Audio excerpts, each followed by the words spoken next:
So hello and welcome you all to the एडल agriculture classes. आज के lecture में हम लोग कवर करने वाले हैं system simulation and agro advisory में second part. It will be part 2। So इस वाले पार्ट में हम क्या पढ़ने वाले हैं? इस वाले पार्ट में हम कवर करने वाले हैं, ऑलरेडी हम लोगों ने up to the 6 topic cover कर चुके हैं। इस वाले लेक्चर में हम बेसिकली 7 मतलब वेदर फोरकास्टिंग पढ़ेंगे, आईटी के पढ़ेंगे, क्रॉप वेदर कैलेंडर पढ़ने वाले हैं और कुछ इंपॉर्टेंट फ्रीक्वेंटली आस्क्ड क्वेश्चंस और कुछ हमारे इंपॉर्टेंट फुल फॉर्म्स पढ़ेंगे। So let's start. तो अब बात करते हैं टॉपिक 7 की, वेदर फोरकास्टिंग टाइप्स, मेथड्स। इसमें हम पढ़ेंगे कौन कौन से टूल्स और टेक्निक्स हम यूज़ करते हैं वेदर फोरकास्टिंग करने के लिए, फोरकास्ट वेरिफिकेशन के लिए, और कैसे हम लोग वैल्यू ऐड करते हैं वेदर फोरकास्ट में कि हमारे पास अगर डेटा आ जाए, हम लोगों को पता है आगे के 3 दिनों में या 1 हफ्ते में क्या मौसम रहेगा, तो उस हिसाब से हम जो है कैसे एडवाइजरी भी जारी करें, तो उसे वैल्यू एडिशन कहते हैं। ठीक है, तो सबसे पहला हम लोग टॉपिक पढ़ने वाले हैं वेदर फोरकास्टिंग की।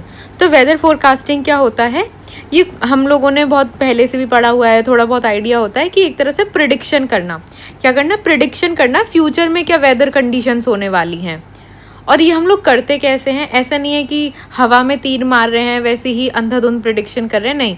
हम लोग इवेल्युएट करते हैं, देखते हैं कि पास्ट और प्रेजेंट में क्या मेट्रोलॉजिकल ट्रेंड्स रहे हैं एटमॉस्फेयर के अंदर, कि हमारे सराउंडिंग में हमारे एनवायरमेंटल कंडीशंस कैसी रही हैं, उसके बेसिस पे ही, मतलब वो पास्ट और प्रेजेंट का डेटा है, उसके बेसिस पे ही हम लोग फ्यूचर प्रिडिक्ट करते हैं। और इसमें हम लोग कौन कौन से एलिमेंट्स की स्टडी करते हैं? अब एटमॉस्फेयर में कई एलिमेंट्स आते हैं, आपको डेटा देना है तो आप किन किन एलिमेंट्स की स्टडी करोगे? सनशाइन की स्टडी करोगे, आवर्स मतलब सनशाइन आवर्स लिखा हुआ है यहाँ पर, ठीक है। ड्यू मतलब जो हमारी ओस पड़ती है उस वगैरह का देखते हैं, रिलेटिव ह्यूमिडिटी देखते हैं, रेनफॉल देखते हैं, टेम्परेचर देखते हैं, विंड की स्पीड कितनी है, कौन सी डायरेक्शन है ना। तो ये सारे एलिमेंट जो होते हैं हमारे बेसिकली वेदर फोरकास्टिंग में हेल्प करते हैं। अब इससे होता क्या है, जो हम लोग वेदर प्रिडिक्ट कर पाते हैं तो बेसिकली वो हमारे फार्मिंग ऑपरेशंस में हेल्प करता है कि हमें कौन से टाइम पे सोइंग करनी चाहिए, कब कौन सा और कितने कौन सी क्रिटिकल स्टेजेस पे हम लोगों को इरिगेशन देनी है। तो ये सब चीज़ें जो होती हैं हमारी वेदर फोरकास्टिंग जो होता है हमारा इसमें हेल्प करता है। अब बात कर लेते हैं टाइप्स ऑफ वेदर फोरकास्टिंग की। जनरली हमारे 5 टाइप्स के वेदर फोरकास्टिंग मॉडल्स हमारे देखे गए हैं, मॉडल्स नहीं मतलब टाइप्स ही देखे गए हैं कि अगर हमें प्रिडिक्शन करना है तो वो कितने टाइप्स का होता है। तो सबसे पहला हमारा आता है नाउकास्ट।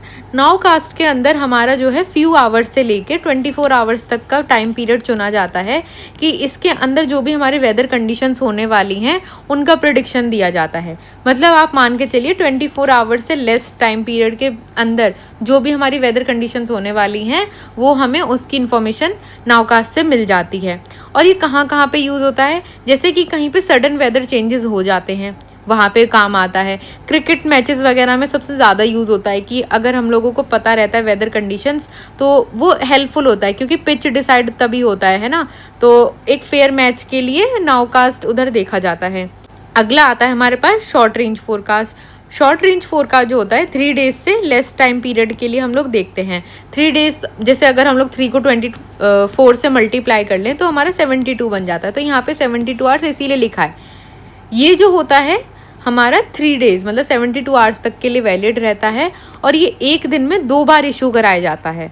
2 बार इशू मतलब कि सपोज आज अगर मेरा मंडे है, ट्यूसडे है, फ्राइडे, सपोज ट्यूसडे है, ठीक है, तो ट्यूसडे है तो मेरा ट्यूसडे में 2 बार, एक मॉर्निंग में एक इवनिंग में, 2 टाइम पे इसे इशू कराया जाता है। ये जनरली हमारा day to day farm activities में हेल्पफुल होता है। नेक्स्ट आता है हमारा medium range forecast. Medium range forecast क्या हो गया? एक तो नाउकास्ट हो गया कि वो हमें तुरंत 24 आवर्स के अंदर का डेटा बताएगा। एक हम लोगों ने शॉर्ट रेंज फोरकास्ट देख लिया जो हमारा 3 डेज तक का बताएगा। अब 3 डेज से लेकर 10 डेज तक का जो डेटा होता है वो जो भी हमारा वेदर फोरकास्ट बताएगा उस फोरकास्ट को हम बोलते हैं मीडियम रेंज फोरकास्ट। क्या बोलते हैं? मीडियम रेंज फोरकास्ट, जो कि हमारा 3 डेज तक के लिए वैलिड रहता है, यूज़फुल होता है एग्रीकल्चर ऑपरेशन जैसे स्प्रिंग, डस्ट और इन सब के लिए वैलिड रहता है। और इसमें हम लोग जैसे लाइफ स्टॉक की केयर करनी हो, जो हमारे ओले पड़ने की वार्निंग्स वगैरह होते हैं कि ताकि हमारे जो लाइफ स्टॉक है मतलब गाय भैंसों को हम लोग अच्छे से सेफ कंडीशंस में रख पाएँ ताकि उनको डैमेज ना हो, वरना उनको भी चोट लग सकती है या फसल भी ख़राब हो सकती है। तो थोड़ा सा मिटिगेट करने के लिए उस स्ट्रेस कंडीशंस को, तो ये हमारा मीडियम रेंज फोरकास्ट करा जाता है। TNU, IMD, ये सब हमारे मीडियम रेंज फोरकास्ट हमारे इशू करवाते हैं। फिर आता है हमारा लॉन्ग रेंज फोरकास्ट। अभी लॉन्ग रेंज फोरकास्ट में क्या है, हम लोग लॉन्ग पीरियड के लिए देखेंगे। जब भी हमें क्रॉप सीज़न की प्लानिंग करनी होती है कि हमारे अगले 6 महीने में हम क्या उगाने वाले हैं, अगले 3 महीने में हम क्या उगाने वाले हैं, अगर हॉर्टिकल्चर क्रॉप है तो ये जो डेटा होता है ये 10 दिन से लेके 1 मंथ तक, या फिर हमारा सीजनल डेटा होता है। क्या होता है, सीजनल भी दिया जाता है। तो लॉन्ग रेंज फोरकास्ट हमारा ऐसा होता है। एक 5th टाइप आता है हमारा सीजनल क्लाइमेट फोरकास्ट। ये हमारे ओवरऑल सीजन का जो है इशू कराया जाता है, स्पेशली मॉनसून में से कराया जाता है। तो इससे क्या होता है, जब ये हमारे स्पेशली मॉनसून पीरियड में क्या होता है, बारिश बहुत इरेटिक आती है। इरेटिक का मतलब होता है हमारा अनसर्टेन अमाउंट्स में आती है, कभी ज़्यादा आ रही है, कभी कम आ रही है। तो एक होल सीज़न में एक ओवरव्यू दे देते हैं कि हमारा जो है बारिश इस बार ज़्यादा पड़ेगी, फ्लडिंग की कंडीशन होगी, या बहुत कम पड़ेगी, इस तारीख से ज़्यादा पड़ेगी। तो उस हिसाब से आप सोइंग, हार्वेस्टिंग, जो भी आपके एग्रीकल्चर के प्रैक्टिसेस हैं उन्हें कर सकते हैं आप। ठीक है, तो यहाँ पे क्या होता है, चूजिंग एक ऐसा क्रॉपिंग सिस्टम हम चूज़ करें कि अगर हमारी कोई एक क्रॉप लॉस हो जाए तो हमारी दूसरी सस्टेन कर पाए। तो ऐसे डिसीजंस लेने में भी हेल्प करता है। ये दोनों IMD और हमारा TNU दोनों इशू कराते हैं। तो हमारे कितने फोरकास्ट पढ़े हम लोगों ने, 5 तरह के पढ़े। Nowcast, short range forecast, medium range forecast, long range forecast और सीजनल क्लाइमेट फोरकास्ट। ओके, अब हम बात कर लेते हैं मेथड्स ऑफ फोरकास्टिंग में। सबसे पहला आता है हमारा synoptic method. What is synoptic method? Synoptic method होता है कि हम लोग चार्ट्स का मदद लेते हैं। सिनॉप्टिक चार्ट्स होते हैं हमारे, इनको आप एक तरह से मैप समझ लीजिए। ठीक है, जिसके अंदर जैसे हमारे मैप्स में क्या होता है, हमें कॉन्टिनेंट्स दिखते हैं, कंट्रीज दिखते हैं, है ना। तो वहाँ पे हम लोगों को पता चल जाता है कि इंडिया यहाँ पर है ना। तो ये सेम हमारा वेदर के लिए करा जाता है कि हम लोगों को उधर वेदर का डेटा दिखाया जाता है, एटमॉस्फेरिक कंडीशन दिखाई जाती है over a large area at a specific time. Suppose एक स्पेसिफिक टाइम पे हमारी वेदर कंडीशंस कैसे होने वाली हैं, तो एक हमारा चार्ट दिखाया जाता है, मतलब एक मैप बनाया जाता है, फिर उधर की कंडीशंस हमारी शो करी जाती हैं और उसे ही हम लोग क्या बोल देते हैं, सिनॉप्टिक चार्ट बोल देते हैं।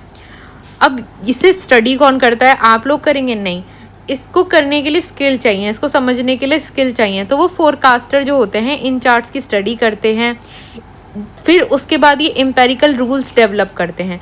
एम्पेरिकल रूल्स क्या था कि पास्ट के डेटा को समझना, प्रेजेंट के डेटा को समझना, है ना। इनकी मदद से हम लोग जो है फ्यूचर को प्रिडिक्ट करते हैं, वेदर के बिहेवियर को समझते हैं, इंटरप्रिटेट करते हैं कि होने क्या वाला है।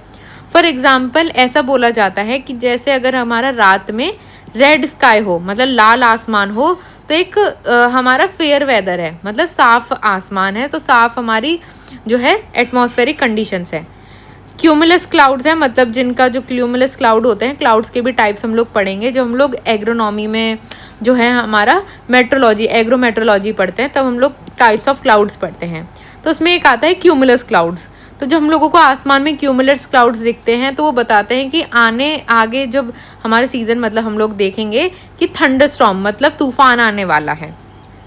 ऐसे ही अगर हमारा अनयूजुअल एनिमल बिहेवियर दिखा कि जैसे कि जो हमारी चिड़ियाएँ हैं वो अगर बहुत आसमान में नीचे की तरफ उड़ रही हैं, तो एक अनयूजुअल बिहेवियर है, क्योंकि जो चिड़िया होती हैं जनरली बहुत ऊंचा उड़ती हैं आसमान में, है ना। अगर वो नीचे उड़ रही हैं तो इसका मतलब होता है कि कुछ तो चेंज होने वाला है वेदर कंडीशंस में। जो हमारे फोरकास्टर्स होते हैं इन पैटर्न्स को समझते हैं, इन चार्ट्स को समझते हैं, बिहेवियर्स को समझते हैं और एक हमारा डेटा निकालते हैं फोरकास्टिंग का। शॉर्ट रेंज फोरकास्ट में हम जनरली सिनॉप्टिक मेथड को लेते हैं, क्योंकि हम लोगों को मल्टीपल टाइम्स अ डे देनी होती है शॉर्ट रेंज फोरकास्ट मैंने क्या बताया था, ट्वाइस अ डे। कितनी देनी होती है, ट्वाइस अ डे। तो यहाँ पे क्या होता है, हम लोगों को मल्टीपल टाइम्स देनी पड़ती है, इसीलिए रिलायबल होनी चाहिए। तो हम लोग डेटा को समझते हैं, ऐसे चार्ट्स को प्रिपेयर करते हैं, बिहेवियर, वेदर पैटर्न को, बिहेवियर को समझते हैं और उस हिसाब से हम लोग इशू कराते हैं। तो इसे ही बोलते हैं सिनॉप्टिक मेथड। अगला आता है हमारा स्टैटिस्टिकल मेथड। स्टैटिस्टिकल मेथड में क्या होता है, हम लोग हिस्टोरिकल वेदर पैटर्न को समझते हैं, डेटा को इकट्ठा करते हैं, उसको स्टडी करते हैं और एक पैटर्न इस्टेब्लिश करते हैं। मतलब कि अगर पहले हमारी जो थी रेनफॉल बहुत ज़्यादा हो जाती थी, है ना, स्टार्टिंग में सीज़न के मंथ के, है ना, बहुत ज़्यादा तेज़ हमारी रेनफॉल हो गई, तो उसके बाद हमारी ड्रॉट की कंडीशंस आती थी, मतलब पानी बारिश पड़ती नहीं थी, अगर स्टार्टिंग में बहुत ज़्यादा पड़ गई हैं और बाद में पड़ी, मतलब फिर हमारा देखा गया पैटर्न कि बढ़ती नहीं है। तो एक तरह से ऐसे पैटर्न्स नोटिस करे जाते हैं हिस्टोरिकल डेटा की मदद से, और फिर हमारे एक स्टेब्लिश रिलेशन प्रस्तुत किया जाता है फोरकास्टिंग में कि आगे जो पैटर्न है बेस्ड ऑन द हमारे प्रीवियस डेटा, हमारे करंट पैटर्न जो वेदर के हैं वो डिसाइड किए जाते हैं। अब अगर आप देखें तो ये लॉन्ग रेंज फोरकास्ट के लिए बहुत अच्छे होते हैं, जहाँ पे हमारे लॉन्ग रेंज फोरकास्ट मतलब हमारा कब से कब तक, हमारा मंथली या मोर देन 10 डेज़ की जब बात होती है तो लॉन्ग रेंज फोरकास्ट आते हैं। तो हमारे हिस्टोरिकल डेटास को इकट्ठा करके एक पैटर्न तैयार किया जाता है। पैटर्न की बात हो रही है। सिनॉप्टिकल में आपको एक एट अ स्पेसिफिक टाइम आपको चार्ट्स देखने को मिल रहे हैं, आपको आप बाहर निकले, आपने वो सारे पैटर्न्स नोटिस करे, तो वो जो होता है ना हमारा शॉर्ट रेंज के लिए काफ़ी है कि हम लोगों ने अपने लाइफ में प्रीवियसली, मतलब फोरकास्टर ने प्रीवियसली ऐसे ट्रेंड्स नोटिस करें कि ऐसे आते हैं और फिर अचानक से मौसम ऐसा हो जाता है। लेकिन जब हम लॉन्ग रेंज फोरकास्टिंग की बात करते हैं तो वो पूरा पैटर्न बताता है कि एक सीजन में कैसा पैटर्न होने वाला है based on the past data. ठीक है, फिर आता है हमारा न्यूमेरिकल वेदर प्रेडिक्शंस। इसमें क्या होता है, हम लोग फिजिकल लॉज, प्रिंसिपल्स जो एटमॉस्फेरिक प्रोसेस को गवर्न कर रहे हैं उनका यूज़ करते हैं। इसमें जो होता है हमारा ऐसा हवाई बातें नहीं होती हैं कि लाल आसमान और फिर चिड़िया नीचे उड़ रही हैं, ऐसी कोई बात नहीं होती। इसमें बेसिकली लॉज होते हैं, हमारे फिजिक्स के होते हैं, एटमॉस्फेरिक लॉज होते हैं, प्रिंसिपल्स हमारे दिए जाते हैं, है ना, लैपिस रेट, ये सब देखा जाता है न्यूमेरिकल वेदर प्रेडिक्शन में। इसमें बेसिकली हम लोग मोशन इक्वेशंस लगाते हैं। मोशन इक्वेशंस मतलब हमारी मोशन इक्वेशंस का मतलब होता है हमारा जैसे कि क्लाउड्स कितना मूवमेंट कर रहे हैं, विंड स्पीड्स कितना रेट से चल रही हैं, तो वो इन सबको हम लोग इक्वेशंस होती हैं हमारे उसमें डालते हैं और सुपर कंप्यूटर्स जो होते हैं उन्हें एनालाइज करते हैं। तो ये जो होते हैं न्यूमेरिकल वेदर प्रेडिक्शन से हम लोग कौन कौन से टाइप के फोरकास्ट जनरेट कर पाते हैं, शॉर्ट रेंज और लॉन्ग टर्म रेंज। ठीक है, अगला आता है हमारे पास परसिस्टेंस मेथड। परसिस्टेंस मेथड क्या होता है, ये एक अजम्पशन पे बेस्ड होता है कि जो करंट वेदर कंडीशन है वो जो है हमारी सेम ही रहेगी। क्या रहेगी, सेम ही रहेगी शॉर्ट पीरियड के लिए। फॉर एग्जांपल अगर मुझे दिख रहा है बाहर धूप निकल रही है तो मैं ऐसा प्रेडिक्ट करके चलूँगी ना कि फिर मैं छाता नहीं ले जाऊँगी बाहर को, कि मुझे तो पता है आसमान तो बिल्कुल साफ़ है और ये चेंज इतनी जल्दी होगा नहीं। तो एक तरह से एक अजम्पशन मान लेते हैं, जो मौसम हो रहा है, चल रहा है, शॉर्ट पीरियड के लिए वही चलेगा। और हमारे जो वेदर पैटर्न्स होते हैं वो जनरली कंसिस्टेंट होते हैं और इतना जल्दी चेंज नहीं होते। वो तो बहुत फ्यू कंडीशंस होती हैं कि एकदम से अचानक से चेंज हो गए। तो जनरली परसिस्टेंस मेथड एक अजम्पशन मेथड होता है जिसमें हम लोग मान के चलते हैं कि हमारी जो वेदर कंडीशंस है ऐसे शॉर्ट टर्म के लिए तुरंत तो चेंज नहीं होती हैं, वो बहुत सडन कंडीशंस कुछ और ही होती हैं। फॉर एग्जाम्पल अगर थंडरस्टॉर्म एक पर्टिकुलर एरिया में आया है, ठीक है, तो जो अज्यूम किया जाता है कि it will continue to affect near by areas in the path without significant change. इससे क्या समझा जाता है, इसको ऐसे नहीं समझना है कि धूप निकल रही है तो ऐसा नहीं। देखो इसमें क्या है, हमारा वो भी है एक कंडीशंस, लेकिन हमारा दूसरा कंडीशन एग्जाम्पल के फॉर्मेट में जो दे रखा है, ये दे रखा है कि सपोज कहीं पे तूफान आया हुआ है, ठीक है। अब तूफान क्या होता है कि हम लोगों ने डिसाइड की, मतलब पैटर्न हम लोग समझते हैं कि तूफान जो होता है, स्टडी जो फोरकास्टर करते हैं उनको पता होता है कि हमारा जो तूफान है कैसे मूव करता है बेसिकली, उनको सारा उसका पता होता है कि हाई प्रेशर कहाँ है, लो प्रेशर कहाँ है, कौन सी विंड स्पीड चल रही है, कौन सी डायरेक्शन में वो जाएगा। तो उस हिसाब से वो बेसिकली प्रिडिक्ट करके रखते हैं कि वो अगर ऐसे ही मूव करेगा तो उन्हें पता होता है ये कोई चेंज नहीं करेगा अपना पाथ और ये इसी पाथ पे मूव करेगा, तो ये अफेक्टेड एरियाज हमारे रहेंगे। तो यहाँ पे जो भी हमारे सॉल्यूशंस हैं थंडरस्टॉर्म को लेके, तूफान को लेके, साइक्लोन्स को लेके, तो वो सारे इन एरियाज़ में करे जाएंगे कि आप ऐसा कुछ ना हो, अफेक्ट ना करे ज़्यादा लोकल्स को। ठीक है, अब ऐसा बहुत कम ही केसेस में होता है कि पाथ से डेविएट हो जाता है। ठीक है, साइक्लोन की बात हो रही है, और अगर थंडरस्टॉर्म है, तूफान की बात हो रही है, सेम गोज फॉर तूफान ऑल्सो। ठीक है, हमारा उसमें भी ऐसे ही जाएगा, तो ऐसा माना जाता है। ठीक है, ऐसे ही हमारा आता है एनालॉग मेथड। एनालॉग मेथड क्या होता है, हमारा एनालॉग मेथड में होता है कि हम लोग करंट वेदर कंडीशंस को कंपेयर करते हैं पास्ट वेदर रिकॉर्ड से, जो कि सेम है। ठीक है, जो कि सेम है, एनालॉग है। देखो हमारे 3 में कन्फ्यूजन स्टार्ट हो जाता है इधर ही, है ना। हम लोगों ने एक पढ़ा था कि हमारा स्टैटिस्टिकल होता है, एक सिनॉप्टिक होता है और अब ये एनालॉग आ गया। तीनों में हम लोगों का जो है पास्ट डेटा की बात करी गई है। देखो सिनॉप्टिकल में चार्ट्स प्रिपेयर कर रहे हैं, चार्ट्स जो है, और हम लोग समझते हैं, हम लोगों को पास्ट डेटा पता है कि ऐसे ऐसे पैटर्न्स रहते हैं तो ऐसा ऐसा होता है। स्टैटिस्टिकल डेटा होता है कि वो ओवरऑल पास्ट के पैटर्न्स को समझता है और उसके हिसाब से हमारा देखता है कि आगे के फ्यूचर पैटर्न जो एक क्रॉप सीजन में होने वाले हैं ऐसे हो सकते हैं, ठीक है। वो एक स्पेसिफिक टाइम पे नहीं देख रहा। लेकिन एनालॉग में जो होता है हम लोग सिमिलैरिटी फाइंड करने की कोशिश करते हैं। जैसे कि अगर आपने किसी इंसान को देखा तो आप देखेंगे अरे ये तो देखा देखा सा लग रहा है, इसकी शक्ल उससे मैच करती है या फिर उसका बिहेवियर उससे मैच करता है। तो ऐसे ही हम लोग जो करंट वेदर कंडीशंस हैं तो हम लोग उसके पास रिकॉर्ड से चेक करते हैं। अगर वो हमें सिमिलर दिखती हैं तो हम एक तरह से सिमिलर फोरकास्टिंग कर देते हैं। Once matched conditions are found with the assumed that the weather will mirror the past similar situations। तो हमारा जो है हमारा फ्यूचर जो हम लोग प्रिडिक्ट करने वाले हैं कि जो वेदर कंडीशन है अगर वो हमें सेम दिख गई, ऐसे ही सेम कंडीशन हुई थी कि हमारा 1 से 5 के बीच में बारिश पड़ी थी और फिर 5 से 7 तारीख तक हमारा बहुत धूप निकली थी, तो ऐसे ट्रेंड्स हम लोग फाइंड करने की कोशिश करते हैं और फिर क्या हुआ था तो उसे अगर मिरर कर रहा है तो हम लोग वैसा ही फोरकास्ट कर देते हैं, वैसे ही हम लोग जो है वेदर फोरकास्टिंग में अनाउंस कर देते हैं। तो यहाँ पे क्या होता है, इसकी लिमिटेड एप्लीकेबिलिटी है। तो इसकी क्या है, हमारी लिमिटेड एप्लीकेबिलिटी है कि मतलब ये एक सप्लीमेंट्री टूल है, आप इसको पूरा टोटली यूज़ नहीं कर सकते। आप एनालॉग के बेसिस पे बिल्कुल फोरकास्टिंग नहीं कर सकते, आप इसे सिर्फ यूज़ कर सकते हैं अदर मेथड्स के संग, ठीक है। क्योंकि अगर आपने इसे यूज़ करा अलोन तो वो सफिशिएंट नहीं रहेगा, वेदर फोरकास्ट आपका जो है एक्यूरेट नहीं रहेगा, ओके। अब बात कर लेते हैं वेदर फोरकास्टिंग इन इंडिया। तो इंडिया में पर्टिकुलरली क्या पैटर्न है, क्या हम लोग मेथोडोलॉजी यूज़ करते हैं, क्या हमारा सिनेरियोज़ रहते हैं वेदर फोरकास्टिंग में, तो वो हम थोड़ा सा समझ लेते हैं।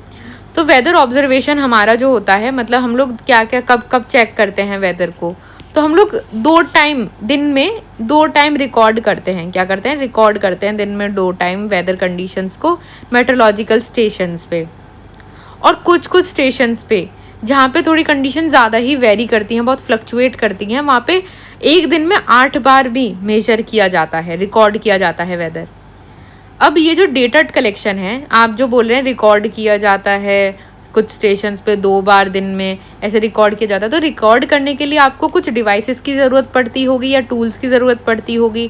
तो इसमें हम लोग डेटा कलेक्ट करते कैसे हैं, तो हमारे 4 मेथड्स हम लोगों ने देखते हैं।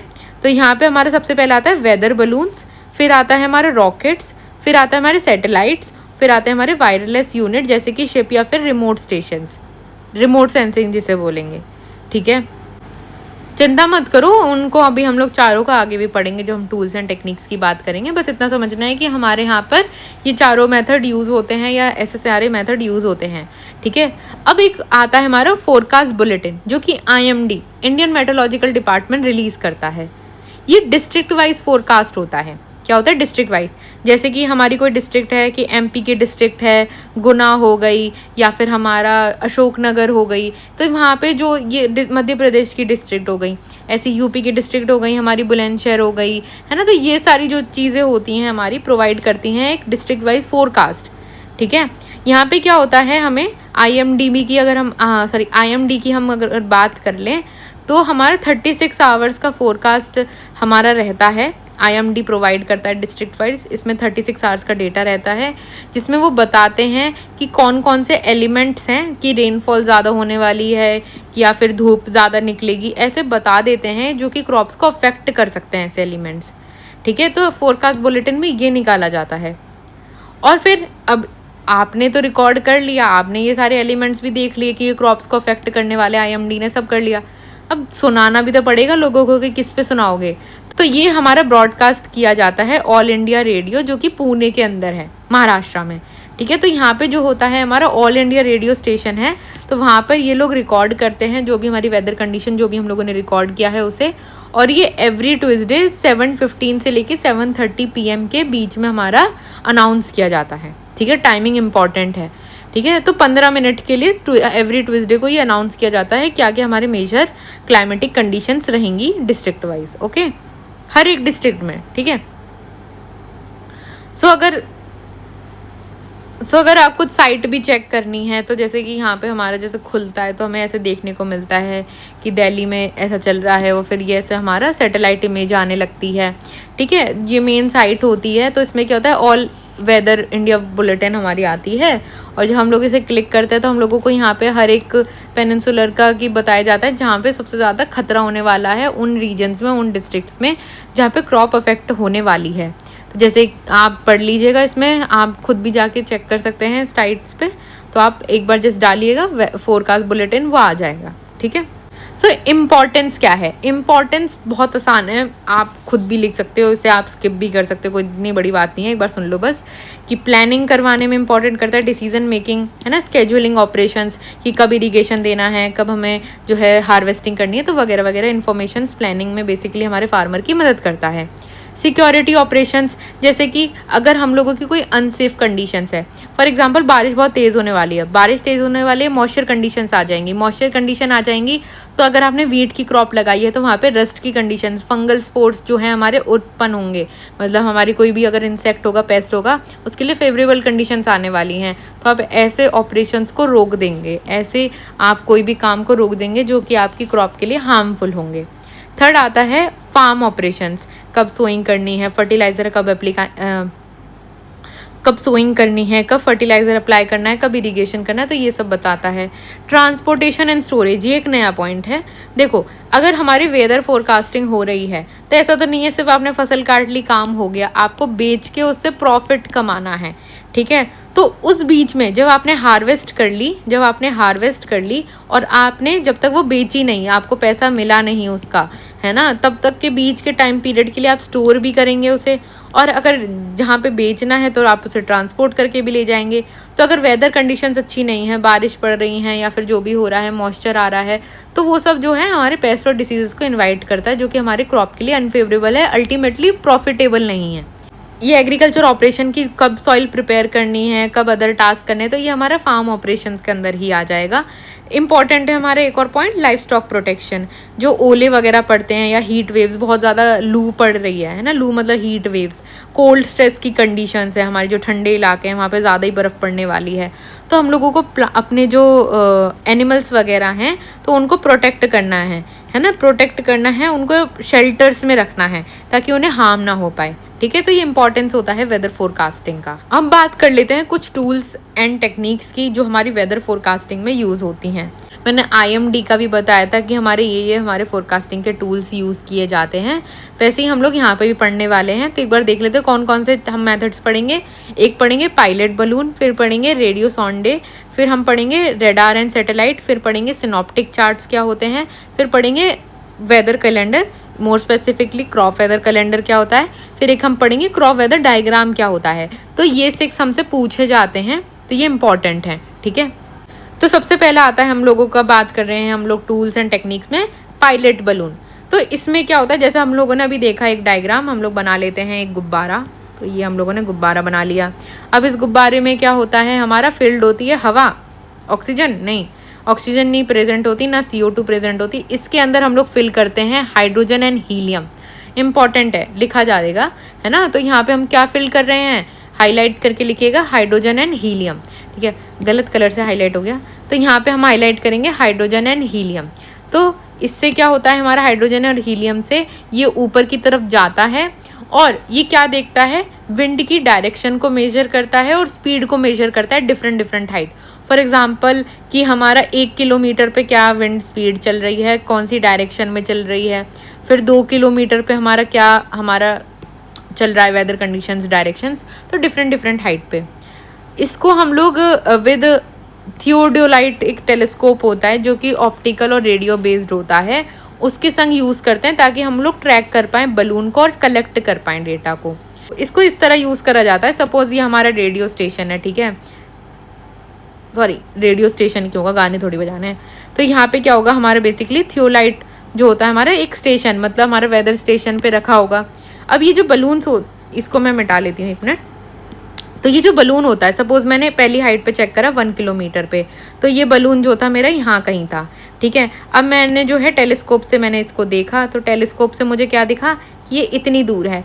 तो मैं बेसिकली हाइट, डिस्टेंस वो सब कैलकुलेट करके फॉर्मूलाज लगा के बेसिकली इस हाइट पे अपना जो है पूरा साइंस घुसेड़ के अपना एक तरह से वेदर फोरकास्टिंग की पायलट बलून पे क्या चल रहा है, क्या वेदर कंडीशन चल रही हैं। उसके बाद में मैं थोड़ा अगली हाइट पे चली जाऊंगी, सपोज डबल हाइट पे चली गई मैं। फिर हम लोग टेलीस्कोप से देखेंगे कि कितना दूर चला गया है हमारा बलून और कितनी हाइट पर है। सो बेसिकली ऐसे हमारा थियोडोलाइट्स, और ये हमारा एक ऑप्टिकल बेस्ड या फिर हमारा रेडियो बेस्ड भी हो सकता है कि हम लोग एक सिग्नल भेज रहे हैं और वापस रिसीव कर रहे हैं, तो उस बेसिस पे भी हमारा करा जा सकता है। तो बेसिकली ये सैटेलाइट जो होती है एक इंपॉर्टेंट सैटेलाइट है जो कि हमारा इस बलून को, पायलट बलून को ट्रैक करती है और हमारा एक तरह से हम लोग रिकॉर्ड कर पाते हैं। बेसिकली अल्टीमेट क्या है हमारा गोल कि हम रिकॉर्ड कर पाएँ वेदर कंडीशंस को। ठीक है, अगला मेथड आता है रेडियो सोंडे मेथड। इसमें क्या होता है, हम लोग बलून के संग एक डिवाइस को फिट कर देते हैं। क्या कर देते हैं, एक डिवाइस को फिट कर देते हैं। तो ये बलून क्या करता है, हमारा ट्रांसमिट करता है data by radio to the ground receiver. ठीक है, रेडियो से ग्राउंड रिसीवर को। फॉर एग्जाम्पल इस पे हम लोग जो है हम लोग सिग्नल भेजते हैं और फिर ये स्ट्राइक करता है हमारा ग्राउंड पे और हम लोग कैच करते हैं कि कितने डिस्टेंस से आ रहा है, कितनी स्पीड से आ रहा है। तो उस बेसिस पे हम लोग जो है एक तरह से वेदर फोरकास्टिंग कर पाते हैं। हम लोग देख पाते हैं बलून कौन सी डायरेक्शन में था, कितनी स्पीड पे था, तो एक तरह से हमें वेदर का पैटर्न समझ में आ जाता है। तो इस वाले से हम मेजर क्या क्या कर सकते हैं, वैसे तो दोनों में ही हम लोग जो हैं ये सारे फैक्टर्स को मेजर करते हैं, लेकिन हमसे रेडियो सोंडे में ज़्यादा पूछा जाता है कि हमारा टेम्परेचर, रिलेटिव ह्यूमिडिटी, प्रेशर कैसे कैसे हमारा मेजर होता है। तो इसमें देखा गया है ये तीनों फैक्टर हमारे वेरियस लेवल्स पे मेजर करे जाते हैं डिफरेंट हाइट पे बलून को सेंड करके। तो टेम्परेचर जनरली -40 से 90 डिग्री सेंटीग्रेड मेजर करा जाता है इस रेंज में। रिलेटिव ह्यूमिडिटी 15 से 100 परसेंटेज में, हमारी रिलेटिव ह्यूमिडिटी जो होती है परसेंटेज में कैलकुलेट होती है। ओके, तो 15 से हमारा 100%। प्रेशर जो होता है हमारा 1040 से लेके 40 हेक्टो पास्कल। पास्कल जो यूनिट होती है हमारी, किसकी यूनिट होती है, प्रेशर की यूनिट होती है। और अगर एच लिखा मिलता है तो मतलब 1 हेक्टो होता है। 1 हेक्टो मतलब 100 पास्कल के बराबर होता है। ठीक है, तो यहाँ पे इतने से रेंज में हमें देखने को मिलता है। और रेडियो सोंडे जो होता है हमारा रियल टाइम डेटा बताता है डिफरेंट एटमॉस्फेरिक लेवल पे।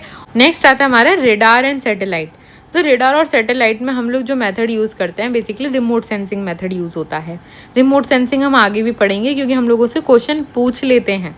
ठीक है, तो रिमोट सेंसिंग इम्पॉर्टेंट होता है हमारा मेट्रोलॉजिकल डेटा इकट्ठा करने के लिए।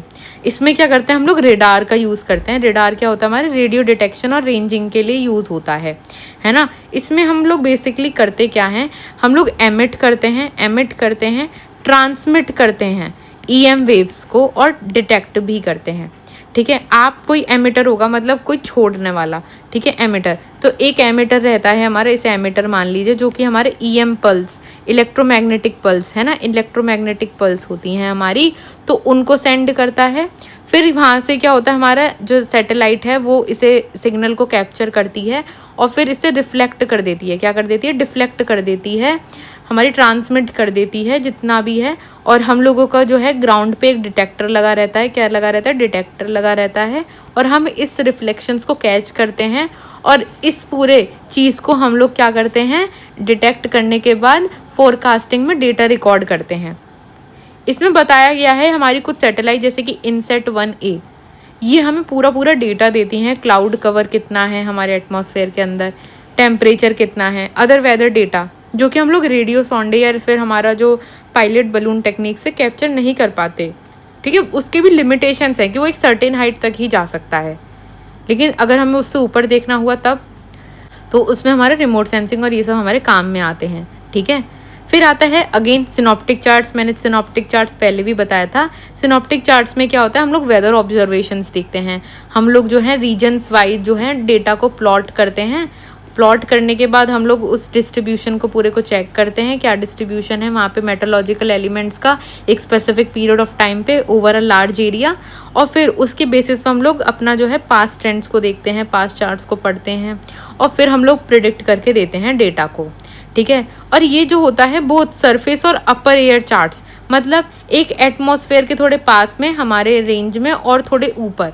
ठीक है, क्या वेदर पैटर्न्स रहे हैं हमारे, उस हिसाब से दोनों तरफ के चार्ट्स पढ़े जाते हैं, तब हमारा प्रिडिक्ट करा जाता है डेटा, तब ऑब्जर्व करके हमारे रिकॉर्ड करके हमें भेजा जाता है।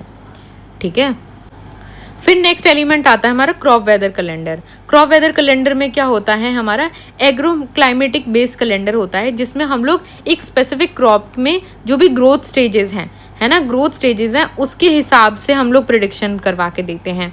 यहाँ पे क्या होता है, ये वार्निंग इंक्लूड्स करता है, एडवाइजरी इंक्लूड्स करता है, ताकि हमारी एफिशिएंट फार्मिंग हो पाए।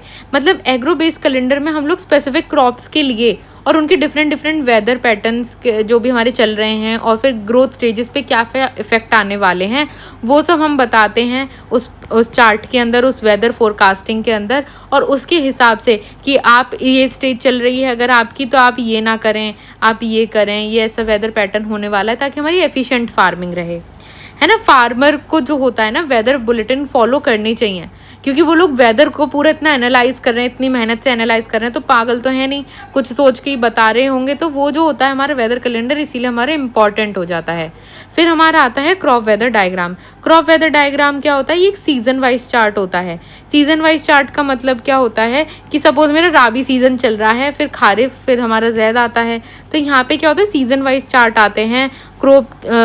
क्रॉप के ग्रोथ और नॉर्मल वर्सेस एक्चुअल वेदर क्या रहेगा, pest and diseases incidents is depicted in the crop weather calendar. ठीक है, तो यहाँ पे क्या होता है हमारा क्रॉप सीजन वाइज, मैं आपको दिखाऊंगी भी, ये दोनों हम लोग आगे भी पढ़ने वाले हैं डिटेल में, तो इसे हम लोग थोड़ा और डिटेल में वहाँ पे समझेंगे कि एक हमारा क्रॉप वेदर डायग्राम दिखता कैसा है, इसमें क्या ये नॉर्मल और एक्चुअल वेदर दे रखा है, और उसमें बताया भी जाता है कि पेस्ट और डिसीजेस का इंसिडेंट जो है इस वाले वेदर कंडीशंस में फेवरेबल होता है। तो आप ये आप अपने प्रैक्टिसेस करें, और ये स्टडी हेल्प करता है स्टडी करने में impacts of the weather on the crop yield, कि अगर ऐसा वेदर पैटर्न है तो ऐसे हमारे क्रॉप यील्ड में अफेक्ट कर रहा है। तो बेसिकली हमारे एग्रोनॉमिकल डिसीजंस को लेने में मदद करता है फार्मर की। तो अगर वो क्रॉप डायग्राम पढ़ लेता है, या फिर हमारा कुछ जो फोरकास्टिंग को सुन लेता है, बुलेटिन पढ़ लेते हैं, तो उनके लिए ही बेनिफिशियल है। फिर हमारा अगला टॉपिक आता है वैल्यू एडेड वेदर फोरकास्ट। ये जो वेदर फोरकास्ट होता है, वैल्यू एडेड वेदर फोरकास्ट, ये भी एक तरह का फोरकास्ट ही है, लेकिन इसे कौन प्रिपेयर कर रहा है, तो इसे प्रिपेयर कौन करता है, हमारा state data centre of IMD for a specific region. For example state wise अगर मैं बात करूं कि यूपी का बात करूं, है ना, यहाँ पर ये राजस्थान का बात करूं, दिल्ली का बात करूं, तो IMD ने अपने कई कई लोकल सेंटर्स बना रखे हैं हर एक स्टेट्स में। तो वहाँ पे क्या होता है, इन फोरकास्ट को रिलीज करा जाता है। तो ये क्या होता है ना, मोर एक्यूरेट होते हैं, क्योंकि एक स्टेट रिलीज कर रहा है तो उसको अपने स्टेट का पता है, उसके पास रिकॉर्ड है, IMD भी उसे डेटा दे रहा है। ठीक है, तो वहाँ पे क्या करते हैं, ये कंबाइन करते हैं प्रेडिक्शंस को, डिफरेंट मैथमेटिकल मॉडल्स को इनकॉर्पोरेट करते हैं अपने डेटा के अंदर, कि जो भी IMD में डेटा आया है, ठीक है, अगर मैं उसको वैल्यू एडिशन नहीं कर पा रही, फॉर एग्जाम्पल मैंने नोट्स बना लिए, लेकिन जब तक मैंने उसे पढ़ा ही नहीं, मैंने उसमें अपने स्टिकॉन्स नहीं लगाए, मेरे को क्या समझ में आया उसमें, मेरे को नोट्स इंपॉर्टेंट पॉइंट्स कौन से हैं, बेसिकली वैल्यू एडिशन करना। ठीक है, तो वो जो हमारा करता है वो स्टेट डेटा सेंटर्स करते हैं, और ये जो एडिशनल डेटा वो इनकॉर्पोरेट कर रहे हैं, ये हमारा सैटेलाइट इन्फॉर्मेशन भी हो सकता है, GIS डेटा भी हो सकता है, और करंट बेस्ड जो हमारे वेदर कंडीशंस है वो भी हो सकती है। तो IMD भी इन सेंटर्स को बना के देता है। फिर ये जो रिलीज़ करते हैं state wise value added weather forecast हमारा रिलीज़ किया जाता है। अब जो IMD यूज़ करते हैं मॉडल्स, ठीक है, अब मॉडल्स की बात हो रही, जैसे हम लोगों ने इतना सारे क्रॉप मॉडल्स पढ़े थे, हम लोगों ने पढ़ा कि वेदर फोरकास्टिंग में भी हमारे बहुत सारी टेक्निक्स एंड टूल्स यूज़ करे जाते हैं। लेकिन एनालिसिस के लिए अगर हम बात करें तो हमारा एनालिसिस भी इंपॉर्टेंट है, कि हमारे पास इतने सारे फैक्टर्स हैं, तो इन्हें एनालाइज करके एक हमारा डेटा क्या निकल रहा है। तो हम लोगों ने देखा कि IMD जो यूज़ करता है 4 तरह के मेनली मॉडल्स को यूज़ करता है। फिर पहला आता है हमारा न्यूमेरिकल वेदर पैटर्न, है ना, तो ये हम लोगों ने जस्ट अभी पढ़ा भी था। NWP होता है, एक ETA होता है, एक TAT होता है, एक ऑपरेशनल MM5 होता है। तो अगर आपसे पूछा जाए कि वेदर फोरकास्टिंग में या फिर वैल्यू एडेड वेदर फोरकास्टिंग में कि IMD हमारे कौन से क्रॉप मॉडल्स को यूज़ करता है, तो ये हमारे कुछ मॉडल्स हैं, उनका नाम हमें याद होगा। ठीक है, NWP, ETA, TAT, operational MM5। तो ये जो होते हैं हमारे मीडियम रेंज फोरकास्ट के लिए बहुत बेनिफिशियल होते हैं, जो कि 5 दिन का फोरकास्ट रहता है, तो उसके लिए बहुत ज़्यादा हमारे डेटा जो होते हैं, ये ऐसे मॉडल्स बहुत अच्छे से जनरेट करके देते हैं उन्हें। अब हर एक मॉडल की एक स्ट्रेंथ होती है और वीकनेस भी होती है, राइट, कोई मॉडल परफेक्ट नहीं होता है। तो each model performs better in certain condition और सर्टेन एरिया, इसीलिए हम इतने सारे मॉडल्स को देखते हैं, हम लोग समझते हैं। हम लोगों ने ऑलरेडी बताया था कि वेरिफिकेशन होता है, कैलिब्रेशन होता है, बार बार करा जाता है ताकि एक मॉडल अच्छे से परफेक्ट काम कर पाए। हम लोगों ने इतने सारे मॉडल्स पढ़े थे, उसके टाइप्स पढ़े थे कि हमारे कुछ मॉडल जो होते हैं एम्पेरिकल मॉडल्स होते हैं, है ना, कुछ मॉडल्स हमारे मैकेनिस्टिक होते हैं, कुछ डायनामिक होते हैं। तो डी सेट जैसे हम लोगों ने मॉडल पढ़ा था वो 3 मॉडल्स का कॉम्बिनेशन होता है। तो ऐसे हमारा कोई एक मॉडल ऐसा नहीं है कि हम लोग बोल दें कि ये जो है परफेक्ट मॉडल है, इससे बढ़िया तो कुछ है ही नहीं, ऐसा कुछ नहीं होता। हम लोगों को अपनी कंडीशंस, अपने स्ट्रेंथ, अपने वीकनेस को एनालाइज करके एक एरिया की एज वेल एज हमारे पास क्या क्या फैसिलिटीज़ हैं उसके बेसिस पे हम लोगों को एक मॉडल डिसाइड करना होता है। तो अगर हम लोगों को ये जो मॉडल है इसको हम लोगों को इम्प्रूव करना है, क्योंकि आपसे पूछा जाएगा कि अगर कोई क्रॉप मॉडल है और उसे वेदर फोरकास्टिंग के लिए हम लोगों को बेटर करना है तो आप कैसे कर सकते हैं। तो ये देखा गया कि हम लोग डिस्ट्रिक्ट लेवल फोरकास्ट जो हमारे होते हैं, तो यहाँ पर हम लोग एक टेक्निक को जो है अप्लाई कर सकते हैं। उस टेक्निक का नाम रखा सुपर एनसेम्बल फोरकास्ट टेक्निक। अब इस टेक्निक में होता क्या है, ये डिस्ट्रिक्ट लेवल फोरकास्टिंग में बहुत ज़्यादा मदद करता है कि हम लोग डिस्ट्रिक्ट लेवल पर अच्छा काम कर पाएँ, एक मॉडल अच्छा काम कर पाए। तो इसमें बेसिकली ये मॉडल इस टेक्निक में करते क्या हैं, इस टेक्निक में 2 चीज़ें करी जाती हैं। सबसे पहला जो सारा मैथमेटिकल डेटा है, जो हमारे न्यूमेरिकल मॉडल्स होते हैं, कई अदर मॉडल्स भी होते हैं जैसे कि मैंने बताया था जो कि हमारे न्यूमेरिकल वेदर पैटर्न जैसे NWP जो IMD यूज़ करता है ना। तो ये क्या होता है, हमारे कुछ टर्म्स डेटा को इकट्ठा करके देते हैं। अब ये जो डेटा होता है हम लोग डिफरेंट मॉडल से इकट्ठा कर लेते हैं और सारे मॉडल्स को एक जगह इकट्ठा करके हम एक क्वांटिटेटिव डेटा बना लेते हैं, डेटा लाइब्रेरी बना लेते हैं बेसिकली। और फिर हम क्या करते हैं उस मॉडल में जो है अपना एनालाइज करवाते हैं और फिर उससे हम लोग रिजल्ट्स निकलवाते हैं। ठीक है, कि अगर हम लोगों ने ये डेटा फीड कर दिया पूरा ये डिफरेंट मॉडल से, अब क्या रिजल्ट आता है, बेसिकली उसने क्या प्रेडिक्ट करके हमें दिया। अब जो भी उसने प्रिडिक्शन हमें करके दी, सपोज हम लोगों ने बहुत सारा डेटा दिया था, उसने हमें मॉडल ने जो है प्रिडिक्शन करके दी कि हमारी जो रेनफॉल होगी वो 1000 mm होगी। ठीक है, 1000 mm होगी, मतलब फ्लडिंग की ही कंडीशन आ गई ऑलमोस्ट। ठीक है, तो ऐसा नहीं है।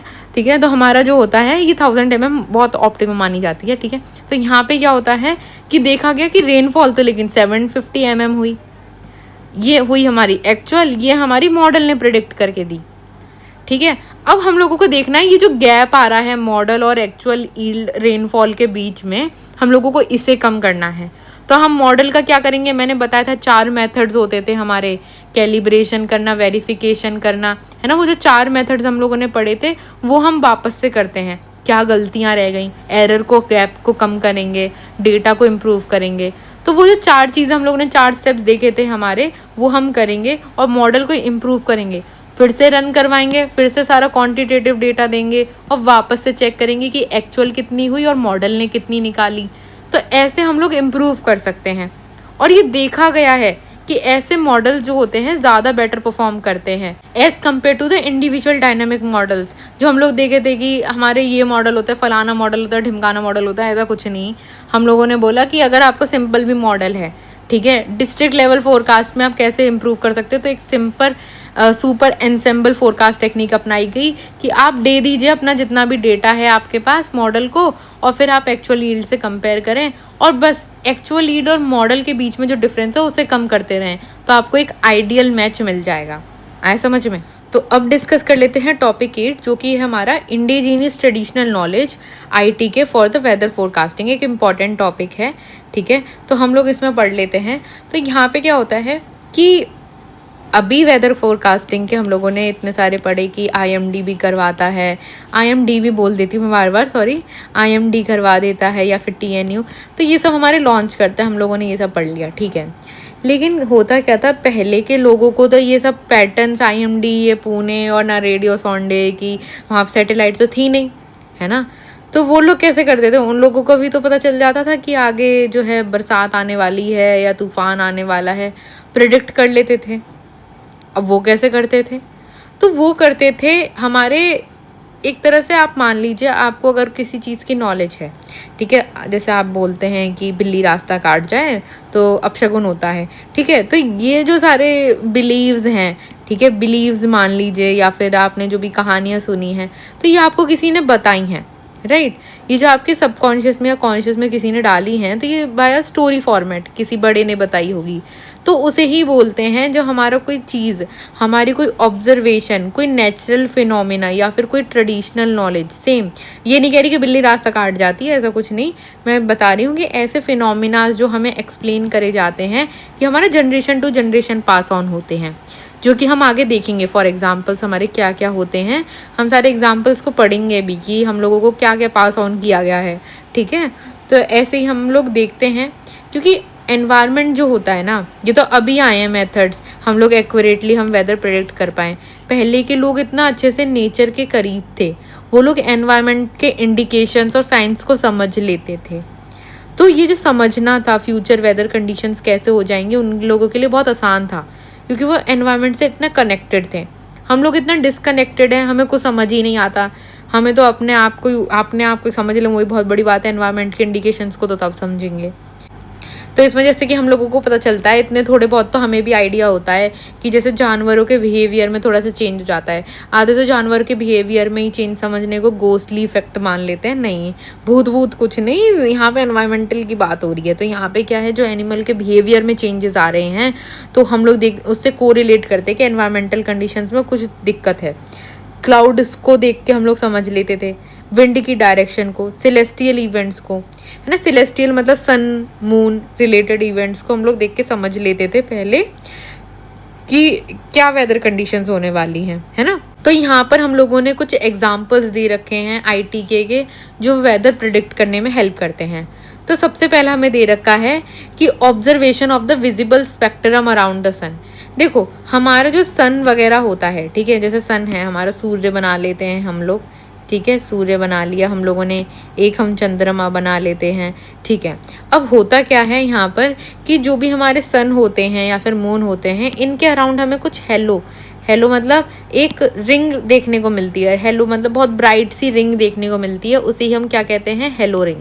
क्या बोलते हैं, हेलो रिंग, ठीक है। हेलो वैसे वर्ड होता है, हमें एक ब्राइट लाइट देखने को मिलती है, ब्राइट रिंग ऑफ लाइट देखने को मिलती है ना। ऐसे अगर हम लोगों को बहुत सारी रिंग्स देखने को मिल रही हैं, एक कॉन्टिन्यूस ब्रॉड लाइट देखने को मिल रही है, काफ़ी ब्राइट है वो, तो उसे हम स्पेक्ट्रम कह देते हैं, ठीक है। तो यहाँ पे क्या होता है, अगर सन जो है हमारा वो हमें ज़्यादा अच्छे से दिख रहा है मून के कंपैरिजन में, तो इसका मतलब 1 या 2 दिन के अंदर बारिश पड़ने वाली है।